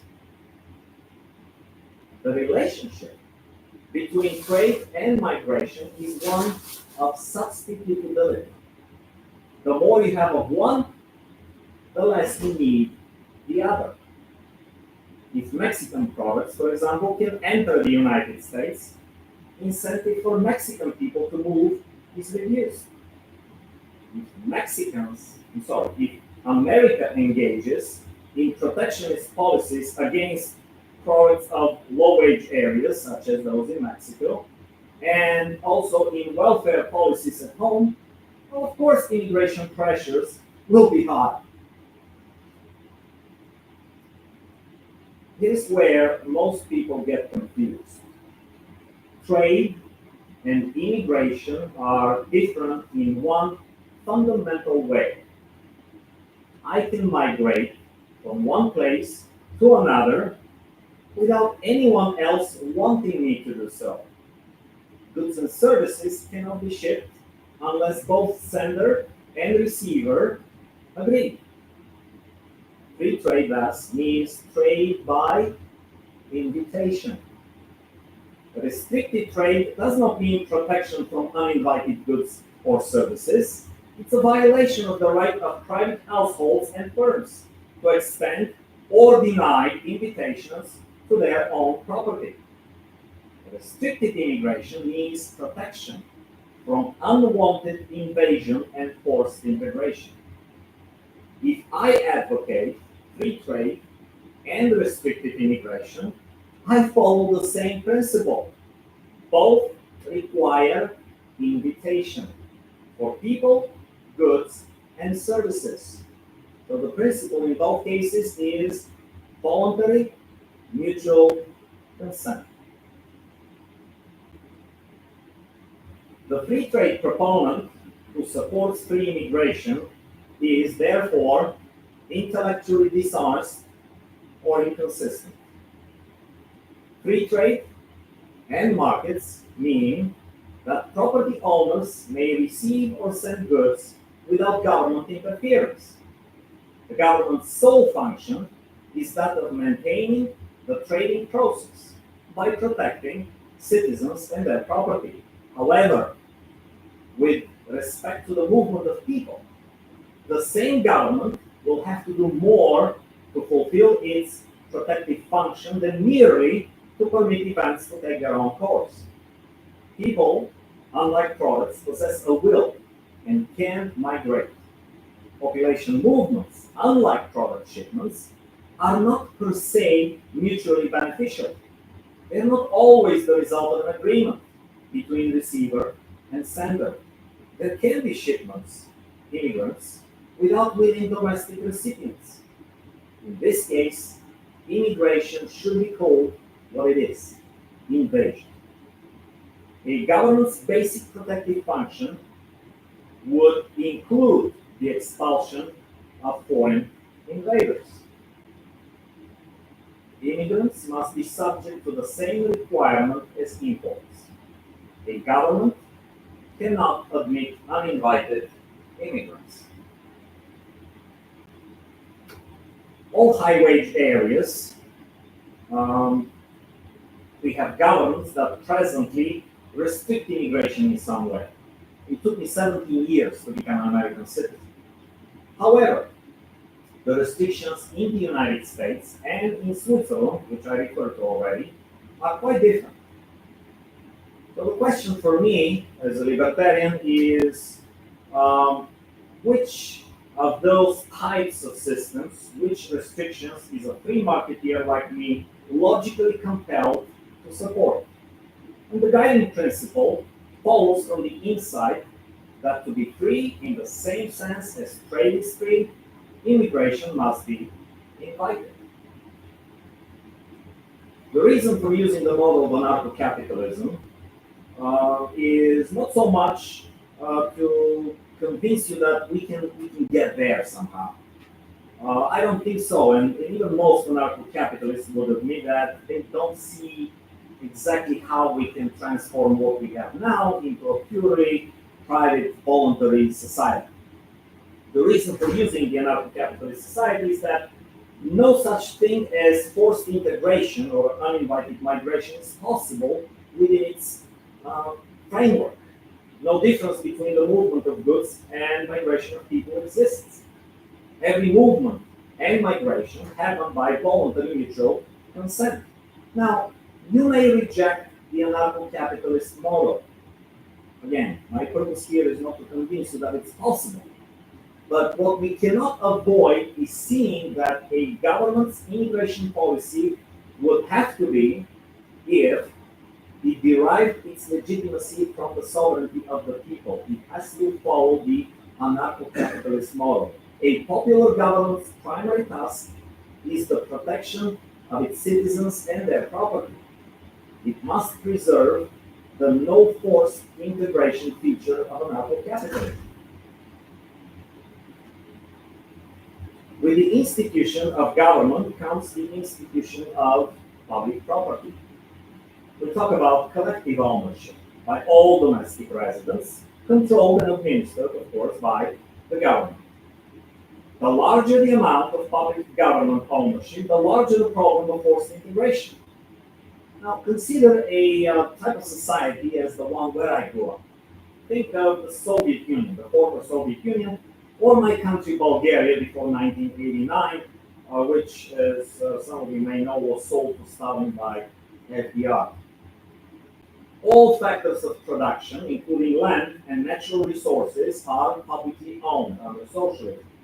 If the government admits an uninvited immigrant, it admits him to any place within the country. Without private land ownership, there is no limitations on his internal migrations, other than those that may be decreed by the government. In the Soviet Union and Bulgaria, the government could quarter a stranger in someone else's private apartment. This measure and the resulting forced integration were justified on the fact that all private houses rested on public land.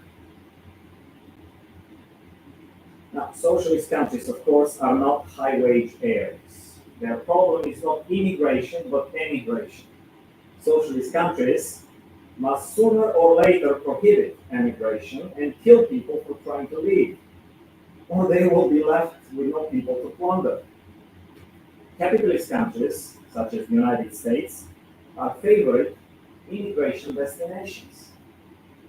The government-admitted immigrants movement is restricted by the extent of private property.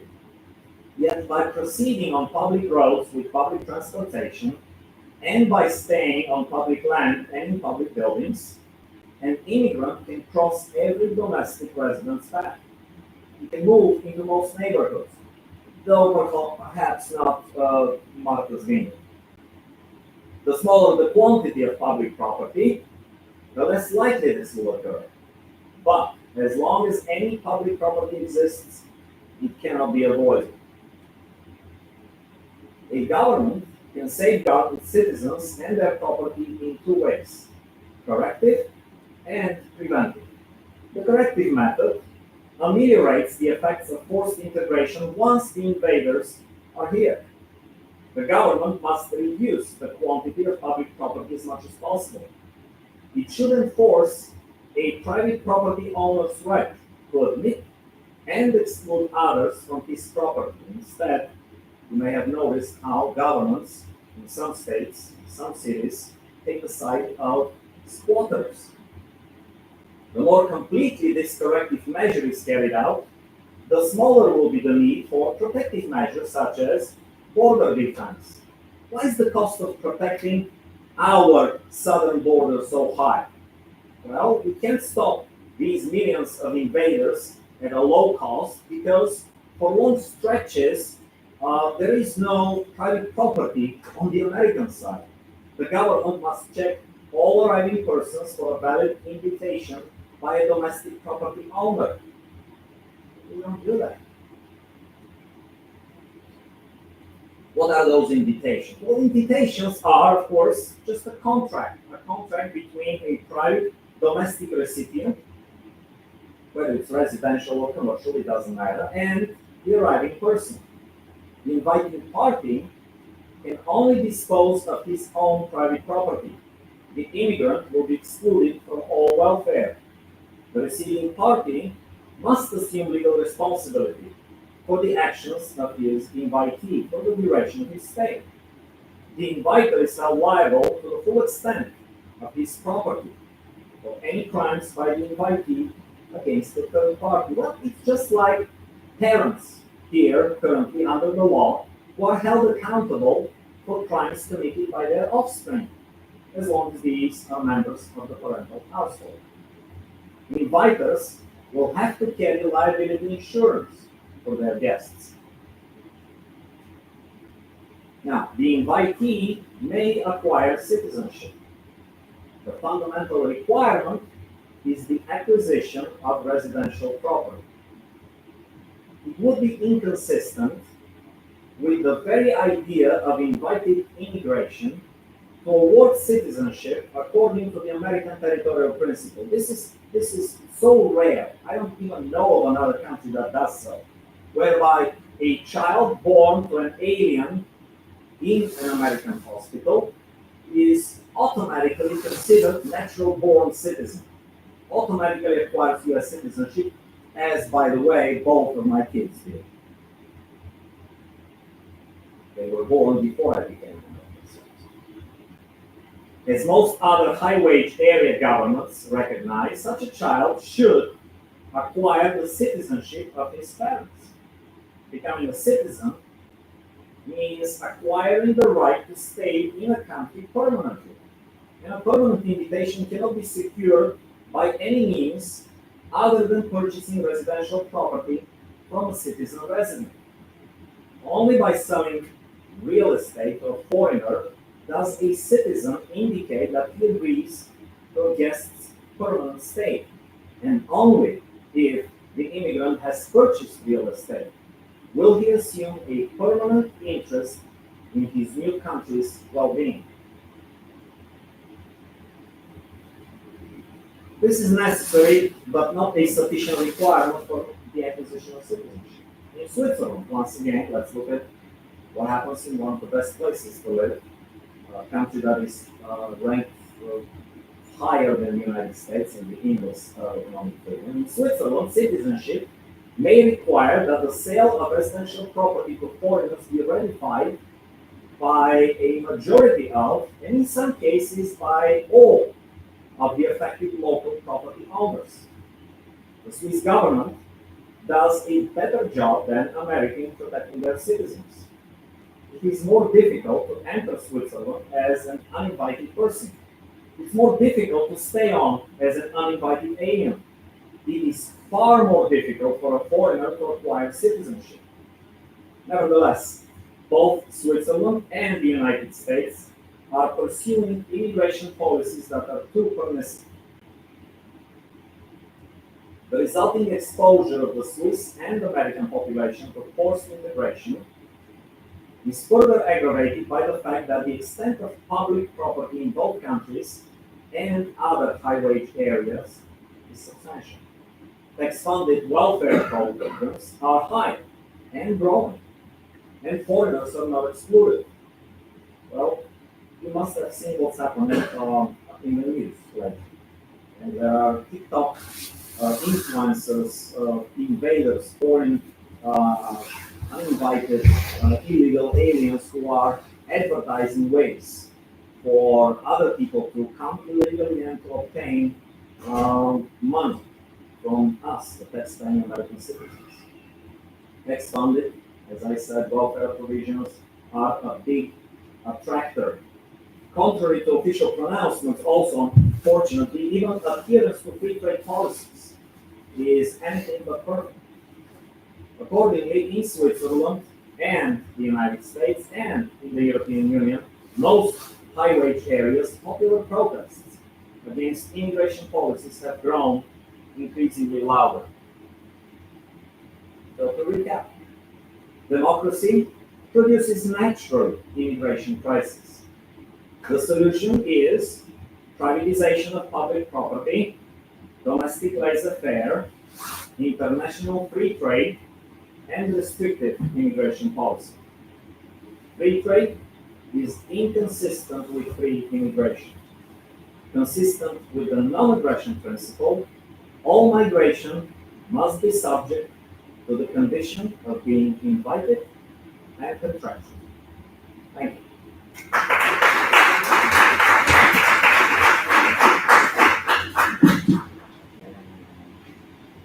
Let's turn on the slides. And I'll take the chairs to the middle so that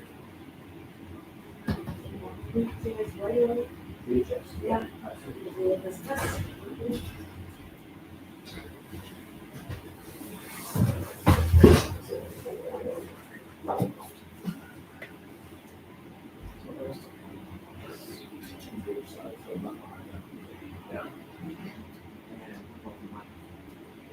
You know, it's funny, capturing the because color. people like the environment where people tell you things, you write it down, and say nothing. Just If you say anything, it's not your smart. That's what I think we're invited to say.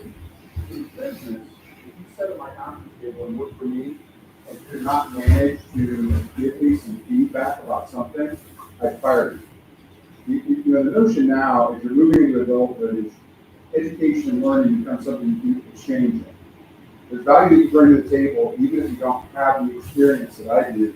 You have knowledge and thought. And so I hope, as we're going through this next part of the exercise, you take that seriously. Education is about for you to change from being a passive experience into a very active experience.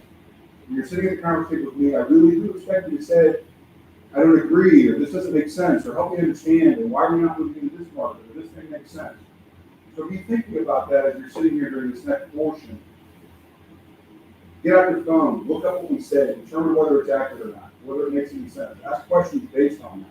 That's what life is really like. That's the part that's been kept secret from you all these years when you're in third grade, that you're supposed to sit quietly. Now, once you start working, the real experience is to exchange and add value to the people you work with and the people you work with. That's why we become colleagues the moment you become my employee, and when you're a student and I'm a professor, there's a power differential that exists. As soon as you become my colleague, you might be able to add value and think of something that I couldn't think about. I'm certain that Steve Jobs did not do everything for Apple. There was someone much younger, much less experienced, probably much poorer, certainly much poorer, who gave him the advice that made the thing work. And so that's what I'm looking for today more than anything else. There's some exchange. If you guys are active in this next session. I'm just so loud, I didn't really need this. Well, that's fine. Well, thank you very much, Terry. You all remember Dr. Annister from last year, Dr. Annister is a serial entrepreneur out of the Minneapolis. And he has been traveling with us and later and later for many, many years. And he is very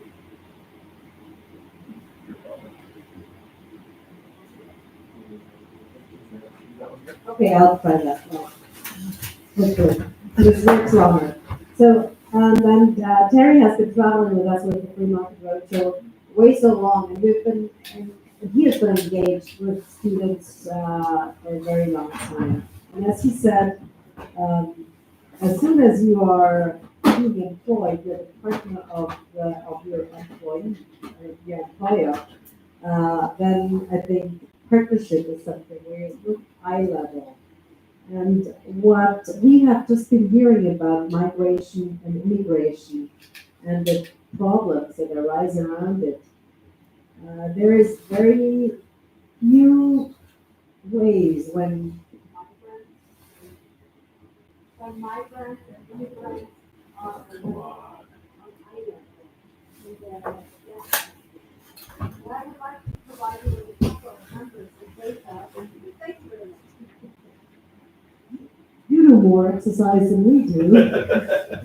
So there is a couple of numbers from Europe that I would like to present to you because you can view migration from this mean view where poor people are coming into a country, they are fleeing, and you need to help them, and you need to embrace them, and you need to open everything.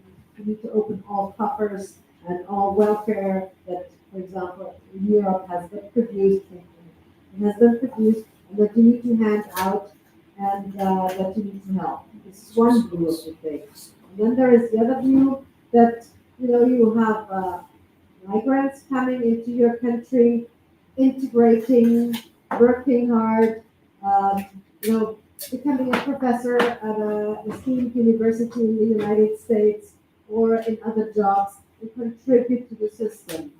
But there's also one thing, you need to allow this contribution to the system.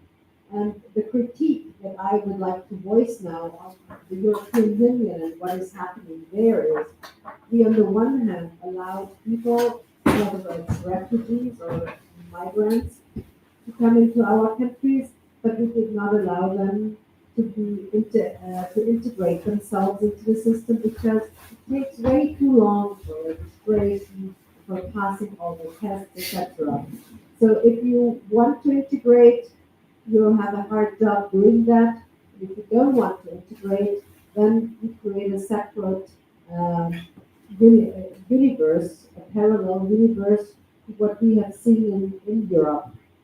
And I'll give you some data now.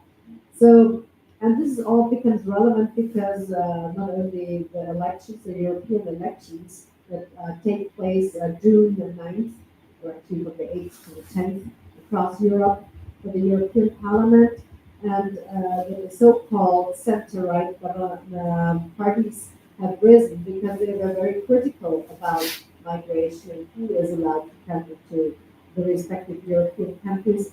But it's also the so-called Asylum Pact that needs to be redrafted, and then the irregular migration, the not intended migration into Europe, that we need to look at the numbers.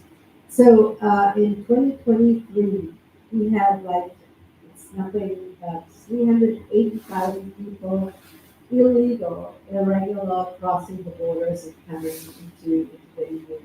So most of them came either via Turkey on the Turkey side via Greece, and the other part came on the other side, Morocco, and then Gibraltar via Spain.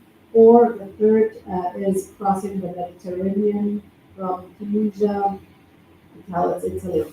And Frontex, which is the border control, the European border control on the sea, is supposed to pick them up. And over the last 15 years, they just picked up 1.4 million irregular border crossings just from Africa. And then you remember those pictures of young kids or young people sitting in rubber boats and all those drowning. And this is a huge, alarmism and huge challenge. Instead of, and this is the thing that we as economists need to come in, make sure that people find right circumstances, living circumstances in the countries where they flee from, because most of them flee from Northern Africa or Saharan regions, or Ghana, Nigeria, etc., where there is no advancement for them, or the economic environment is so bad. So what can be done? This is why I think it is so important to think about innovation, how to create growth in the respective country, how to install the rule of law, and how to make sure that people can earn their own living and they don't have to flee. And one last number before I kind of open it is, if you look at Sweden, Sweden's population has totally changed. 1/5 of the Swedish population by now is not Swedish anymore. So 1/5 of the entire population. And Sweden is not a civilized country, but they have a huge issue with integration and with especially crime. And in the beginning, all those people were taken into welfare, and now they cannot afford this welfare anymore. The Swedish taxpayer cannot afford this welfare, and then you have those people sitting on the streets revolting, and then also becoming criminals. And these are issues that we need to actually look at before we talk about migration policies, at least on the European front. And then finally, I just simply would like to quote some of our great guys from the Austrian school. One of them was N.T. Mises. And he said when liberalism arose in the 18th and 19th centuries, it had a struggle for freedom of immigration. Today the struggle is over freedom of immigration. And another thing is that the closed door policy is one of the root causes of our wars. So those two guys definitely knew what was going on. They experienced it themselves. But those were again people integrated in the new societies. And this is what we need to strive for if they come. The better, allow those economies where they come from to make sure that they have opportunities there. That's kind of the kickstart. I'll hand it over to the gentleman. Perhaps we can take some questions. keep in mind, once again, I started with this. My presentation was the minority report. Here from Bavarians, we would be in favor of bringing more people as long as they are willing to come. The European party come, if they productive workers, employment. Western countries have very low population growth. In fact, we are not even reproducing at the rate that's sustainable. The families who are American citizens or in Austria, in France, in Germany, in the United Kingdom, all these places have very low fertility rates. And if those people don't invite more migrants to come, there will be no one to support them in their old age. There are not enough children who will be workers one day to pay the taxes to support the expensive welfare state that is created everywhere. So some see migration, immigration as the solution to the demographic crisis. And there's a bunch of different crises. Climate crisis is not one of them, but there are real crises that are growing, and most libertarians would say, we need more young, healthy migrants to come and work and pay taxes and support those who are retiring, because governments have made so many promises. We talk about $35 trillion of debt in America. That's just the tip of the iceberg. There's more than 100 trillion of unfunded promises that governments have made. Who's going to pay those? People say that migrants come and pick up the tab. Let them work for the next 30, 40 years, pay taxes to support the people like me. When we way back. Let me hit this from a pragmatic side before we let you guys hit us with the questions, if that's okay.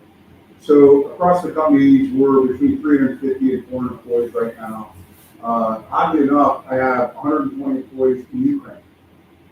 Most of them working in Kiev. Now we moved them to the border as far as we can get them there. It's easier, frankly.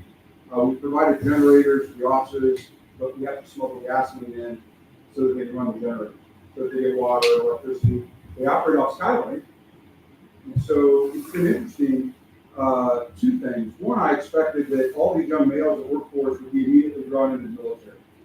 And many of them wanted to volunteer. We offered to move people, but much like people not fleeing to Canada during the Vietnam era in the United States, people said, well, patriots were going to stay here while our families are and live in Ukraine. So at any rate, we were concerned about that, but they ended up staying, and productivity went up. The reason for that is because there is nothing else to do when you live in a war zone. You don't go to dinner, you don't go out to a movie, you don't play football, you stay home, or you go to the office and you work someplace where it's safe. But that's sort of a weird thing. So one of the ways that we solved the problem of labor in the United States is I went offshore. I went and found people who are willing to work at a rate that the market would pay here in the United States. But I found those employees somewhere else and left them there. It's a possible solution. But by the way, I'm much more inclined, I think, ideologically with what these folks are saying today. But for a bit of a sense of argument, I'll go on the other side a tiny bit. So in my own companies, one of the biggest challenges is labor. You look at labor participation rates among people your age, especially males. It has never been lower since the third quarter. People are not working. And then it's interesting, you think about the people who are working remotely, which, by the way, is a fantastic thing to do because you don't work as much. That means that participation in the labor market has gone down. As somebody who's satisfying not my own needs, it's not that I want something, it's that my customer has paid for something. Your customer. If we all work together, our customer has paid us to provide a service. And that service has to be provided by someone at some point. So the difficulty is if people compress the amount of time they work, then you've got to find that labor somewhere else. Many years ago on the Free Market Roadshow, I was in Thessaloniki, Greece. And the student government elections at the time were largely dominated by the Communist Party Student Government Association. I thought it was very amusing. There were huge posters, back at some photographs in front of them. And it was interesting because at the end of the speech, there were about 380 people in the room. Some young faculty members stood up and said, that's very nice that you all are talking about working That's because Americans are obsessed with stuff and they're greedy, you overconsume. The only reason you work is because you need all these things. We Greek are inspired. We work the least of anyone in Europe. We have great lifestyles, et cetera, et cetera. I responded, that's great, I understand that. When Socrates was talking about these things, each Greek citizen had 6 slaves, so that probably helped with leisure time. But beyond that, even if you are 30% smarter or 50% smarter than someone else who's willing to put the effort into it, how long does it take for that young Indian woman who's working 60 hours a week to catch up? Especially in a period of time when education or information has never been more available. If you're 100% smarter than someone else, how long does it take for them to catch up if they're dedicated? So this thing about labor movement, from my perspective, is how do you fill the gaps of need if you can't find access to the employee? So then the question, I guess, becomes more about the welfare system, which is something that the previous talked about greatly here on your campus. If you haven't taken a picture with the bronze statue, you've got to do it. There's another one at Capitol, by the way, that same statue. If you wake up in the morning when you were a kid, your mom or your dad or whoever probably gave you a Pop-Tart or whatever it was you had for breakfast, and that was all you got. So my guess is if you were hungry, you ate what was served you. You ate it happily and said thank you, you went to sleep. Here today, I went to the breakfast in what's it called? Dow, of course, Dow. Everything's Dow. I forgot that. Dow Commons. Hundreds of objects, hundreds of different choices. And so now you have an enormous amount of choice. My guess is there are times when you go to breakfast and if all they're offering is one thing, you say, I'll just eat something later because I'll come back at lunch and we'll be hungry.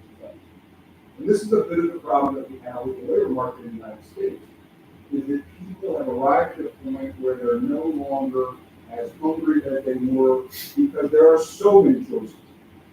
Some of that's being provided by the welfare state and some of it's not. The interesting thing for me as an employer is if people come and they want to work for me, I don't want them to become addicted to the welfare state as quickly. So the challenge is how do you play this game in a way that I get labor, which I need to run our businesses, because people of this generation or this age are not taking the jobs. It's not working. I find them all there. So I've got to find that labor somewhere. What we do instead is we replace it with artificial intelligence. We replace it with machines because people don't work. But right now, I'm still an advocate for immigration because I need it for labor to fuel the things that I've got to do in our country. Let me add something that reminded me of this work-life balance thing. And I think as young people, one should believe in the achievement principle and then competition and in self-responsibility. So this means, in other words, make sure you're independent, that you're free to choose and pick up your own goals and not wait for the handouts, which are actually accumulating from the government, which is taxpayers' money redistributed. And that's what we need to always keep in mind, that this should not be our ultimate goal. And since you mentioned free trade in the last session, in your talk as well, I mean, free trade is mutually beneficial because it requires the agreements of two parties, and it's the same thing with migration as well. But what came to my mind when I talked about migration and European Union, we just did the Supply Chain Act. I don't know if you're familiar with that. The Supply Chain Act, the European Supply Chain Act, requires that each and every company with a certain size, but it's also for small and medium-sized companies, which actually is a problem for them, goes back. If they bought, say, a piece of wood or a piece of card or anything that is being added to their final product, that they need to go back and trace where this comes from. And if this comes from India or from other places where unfortunately child labor is involved, but we have to remind us that child labor is in these places the only option not to starve for many families. or also not to go into a criminal direction. So if we impose these laws on our European companies, then of course, on the other hand, we will have the other result in these respective countries that if young people could work there, but it's not the regular legal thing as we see it in our Western democracies, then this is the flip side of the coin. So what do we do now? It's a huge issue and a huge problem. And I would like you to think about something about that. How would you solve this problem if you were a European politician? You, on the one hand, want to save the planet. You, on the one hand, want to be sure and safe that this is all a good product in the end that you have in your hand because you want to be as a consumer. You want to make this free choice. But on the other hand, you have legislation that kind of will destroy an entire economy. What is your take on that? Think about it. It's interesting. My 22-year-old, so just slightly older than you, graduated with a degree of economics from a very small Midwestern liberal arts college. He went to Europe, took a job as a banker. He had to get the equivalent of a green card so he could get paid. He went through the process. He learned all these things. At the end of the day, you know what they call him? An expatriate American, not an immigrant. What's the difference? You all have phones. Look it up. What's the difference between being an expatriate and an immigrant? We call everyone here an immigrant. It's rare that we would say that Alex is an expatriate, Bulgarian. I've never heard anyone say that ever. Maybe it's a thing, but Americans, wherever they go, are called expatriates. Like you somehow have made a choice that immigrants don't make. It's a very interesting game because immigration has two players. As you pointed out exactly correctly, Alex, you have a receiver, you have a sender. And it's a negotiation between those two parties that makes the thing work. I would receive as many immigrants as I could employ if I can't fill a job. But I'm not looking for one more than what is required in order to make the system work. And so I find it to be very, very interesting how we quantify these people. Is there an overtone in that, do you think, of racism? I mean, why is it that way? Is it because we believe that Americans are not going to break into a country? My 23-year-old is paying taxes and living his life. Barbara, your nephew came to the United States and paid taxes in the U.S., which is that the game? What is it that makes somebody here by choice? Because we often imagine that they're an invading force, and that may be true. The folks that are sneaking across the border, that's a different sort of a game, I think, than what we're talking about. People who are knocking at the door and saying, I want to come in. You want me? We have time for a couple of questions, and then do both of them out.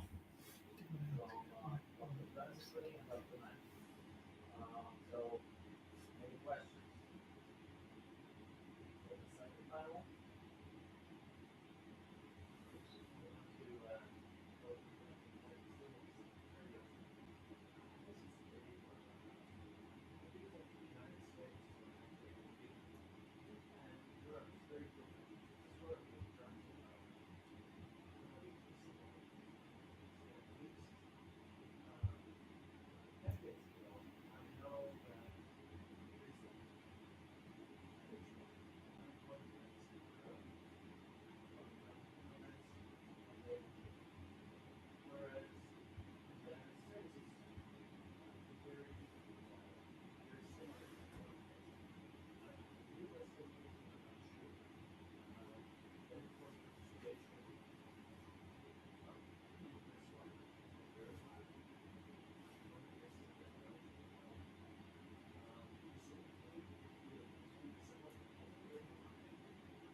from France and to France and the Yugoslav French people into Austria, Germany, and Ukraine, to fully integrate into the labor market, and as a result, they were integrated. They set the money down back then. The pandemic is also a huge factor.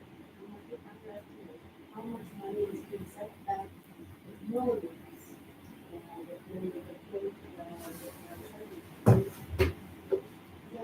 And then they eventually built their houses and had families, and then the second generation is now totally integrated. The reason for these ones are not, it's not the ones that seek jobs in the labor market. It's more the problems that we face with refugees, so-called refugees, from war zones or from difficult zones, sub-Saharan Africa, etc. Where I'm living, just not as nice as it is now in the welfare states, and it's why people leave this. They cannot integrate, and then we have a huge cultural issue.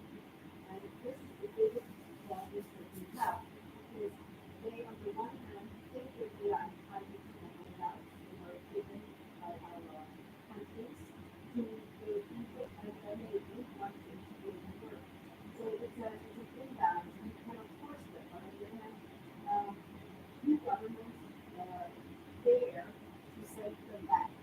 So when America, for example, started this, they sent people back, and so Hungary is not doing it. Austria, Germany, France did not do so. Now they're doing it. She's not always thinking of sending people back. It's a no-go. But as long as our labor markets, we definitely need people. We're right out. We need people who want to work. Because we have all those people coming into Europe are totally unskilled. They cannot even read or write, and they don't even have to do it. And that's the biggest problem. So unlike the 70s and 80s, where everybody was integrated, this is a huge issue these days. I've only lived in Bulgaria in Europe, so I can only speak from that narrow angle. One thing I notice is all these countries, not all, but many of these countries in Europe, they were born out of nationalistic movements, or they have a very long history, like Bulgaria. If you look at the map of Europe from the 7th century, there is only one name you will recognize, Bulgaria. There was no Greece or Turkey, France or Germany or Italy or Spain or England or Russia or any of those. So these are countries that have gone through all kinds of trouble. In the case of Bulgaria, they were occupied for 2 centuries by the Eastern Roman Empire, 5 centuries under the Turkish Ottoman rule. And what preserved them through these many centuries of being absorbed into another political entity is nationalism. And by nationalism, I mean these people associate with each other and see each other as part of a community of Bulgarians based on language, culture, religion, Eastern Orthodox in my case. And so all these factors make it very hard now for anyone from a different country to come and to be assimilated. For example, 100 years ago, Armenians were persecuted and mass murdered in Turkey. After the First World War, the regime started to genocide. And they fled, and they came to Bulgaria, many of them, and settled. And they found good jobs and good neighborhoods. But to this day, my godfather, who lives in New York, he is Armenian. And when we talk about them, we say Armenians. We don't say Bulgarians, we say Armenians. After 5 centuries of Turkish occupation, there were many Turks who settled and stayed when the Turkish Empire crumbled. And we talk of these people as Turks. There are gypsies. Well, we say gypsies, we don't say Bulgarian. And of course, all the migrants from Syria, from Afghanistan, from wherever they come here, their kids are born, they learn to speak the language. But regardless of this, no one thinks of them as Bulgarian. Even third, fourth generation, I can bet that they will still be seen as foreigners living among us. So one size doesn't fit all. Europe is totally different to the United States. you've got the microphone. And so the deal is, somebody's got to take the microphone from her after she asks her question, so that we don't have to keep making things said. You're up. You want me to? Yeah, if you will. So you said during your presentation that we had to make sure that there was economic opportunity for immigrants that came here, for jobs and all of that. But then there's companies like yours that outsource jobs to other companies. So the problem really not having the jobs, or they're not allowing it because you can pay them less while they're living. Well, part of the community, and the first question I said, that we need to make sure that there are economic opportunities in the countries they come from, so that the people services that the capital flows also go more southward, and that investment is being carried out in say Africa, mainly, and that our companies are able to create jobs here for the local. In order to avoid them to come to Europe and wait for handouts. So this is my question, and then I'll answer that. Is that me? Yeah, there are two different issues. One is labor and the other is production. And I have greater anxiety about production or manufacturing offshore than I do about labor, although I think both of those are very important. In fact, today, my wife, who's an executive of a pharmaceutical company, is in Bangalore, India. We have a team of employees there, and the building they have is a multinational company, so they actually have offices there. But I think this is a fair question. The reality of it is, however, over the last several years, as a business owner, I've been struggling against 0% unemployment. So if you look at a pie chart of unemployment, it's really only measuring people who are interested in employment. And there's a huge percentage of Americans who do not show an interest in employment. Now, smaller, about 4 or 5% of that. Next, I can show you a slide, or you can connect with me afterwards, of the people who are not looking for a job and given up for something else. They believe that they're a public relations professional, that no one will hire them because they're university wide, they don't know about what the salary would be, so they think but the rest of those folks, about a third or so of our labor force, meaning people between 18 and 65, don't work and don't have a desire, which is a remarkable thing. President Barack Obama was the first one to ever say Americans should get used to the idea that we're going to be a third permanently unemployed, meaning generationally never work. Said that out loud in a public speech. It's a remarkable thing. So as long as that continues to exist, we've got to figure out how to do that. The other thing that I think is at play there is this notion of social justice, or whatever that means. I was talking about ESG earlier today. And it drives this behavior on the part of people like me to create jobs elsewhere, somehow wrapping yourself in this idea that you're being more equitable. And I'm not sure that it's true. That's what ESG drives in some of those countries. That's a fantastic thing. Nuance and a lot more to it. I hope that makes it a key part. Please, Matt. Come on, you have to force it on somebody. That's what we want.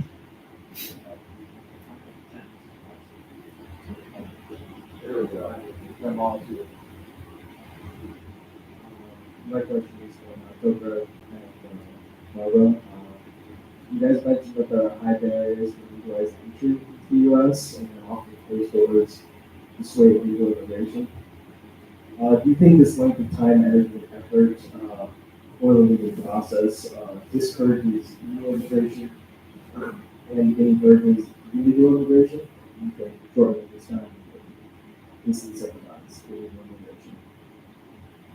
In my presentation, I said there are a couple of leading factors that bring those people here. One, we offer them money for nothing. Right? We pay them to come, and that's a huge incentive. The other is we don't walk the talk. We speak of free trade, and yet we make it harder for these people to make a good living in their homes and exporting goods to our country, to our consumers. If there's anything that I don't like about Trump, it's his rhetoric on trade. Sees it as a weapon used against American workers. Well, in fact, we are all American consumers. We are all better off buying cheaper things that are made abroad, and that means there are more economic opportunities for those people to stay home instead of invading and coming here and living off our welfare state. So we work, pay taxes, and they receive it from that. A trade, just on a side note, a trade deficit is just a term with pictures, which doesn't mean that you are negative or that you are mean or that you are unproductive and or the US is not as good. It's just a misuse of this terminology and for the fight against free trade.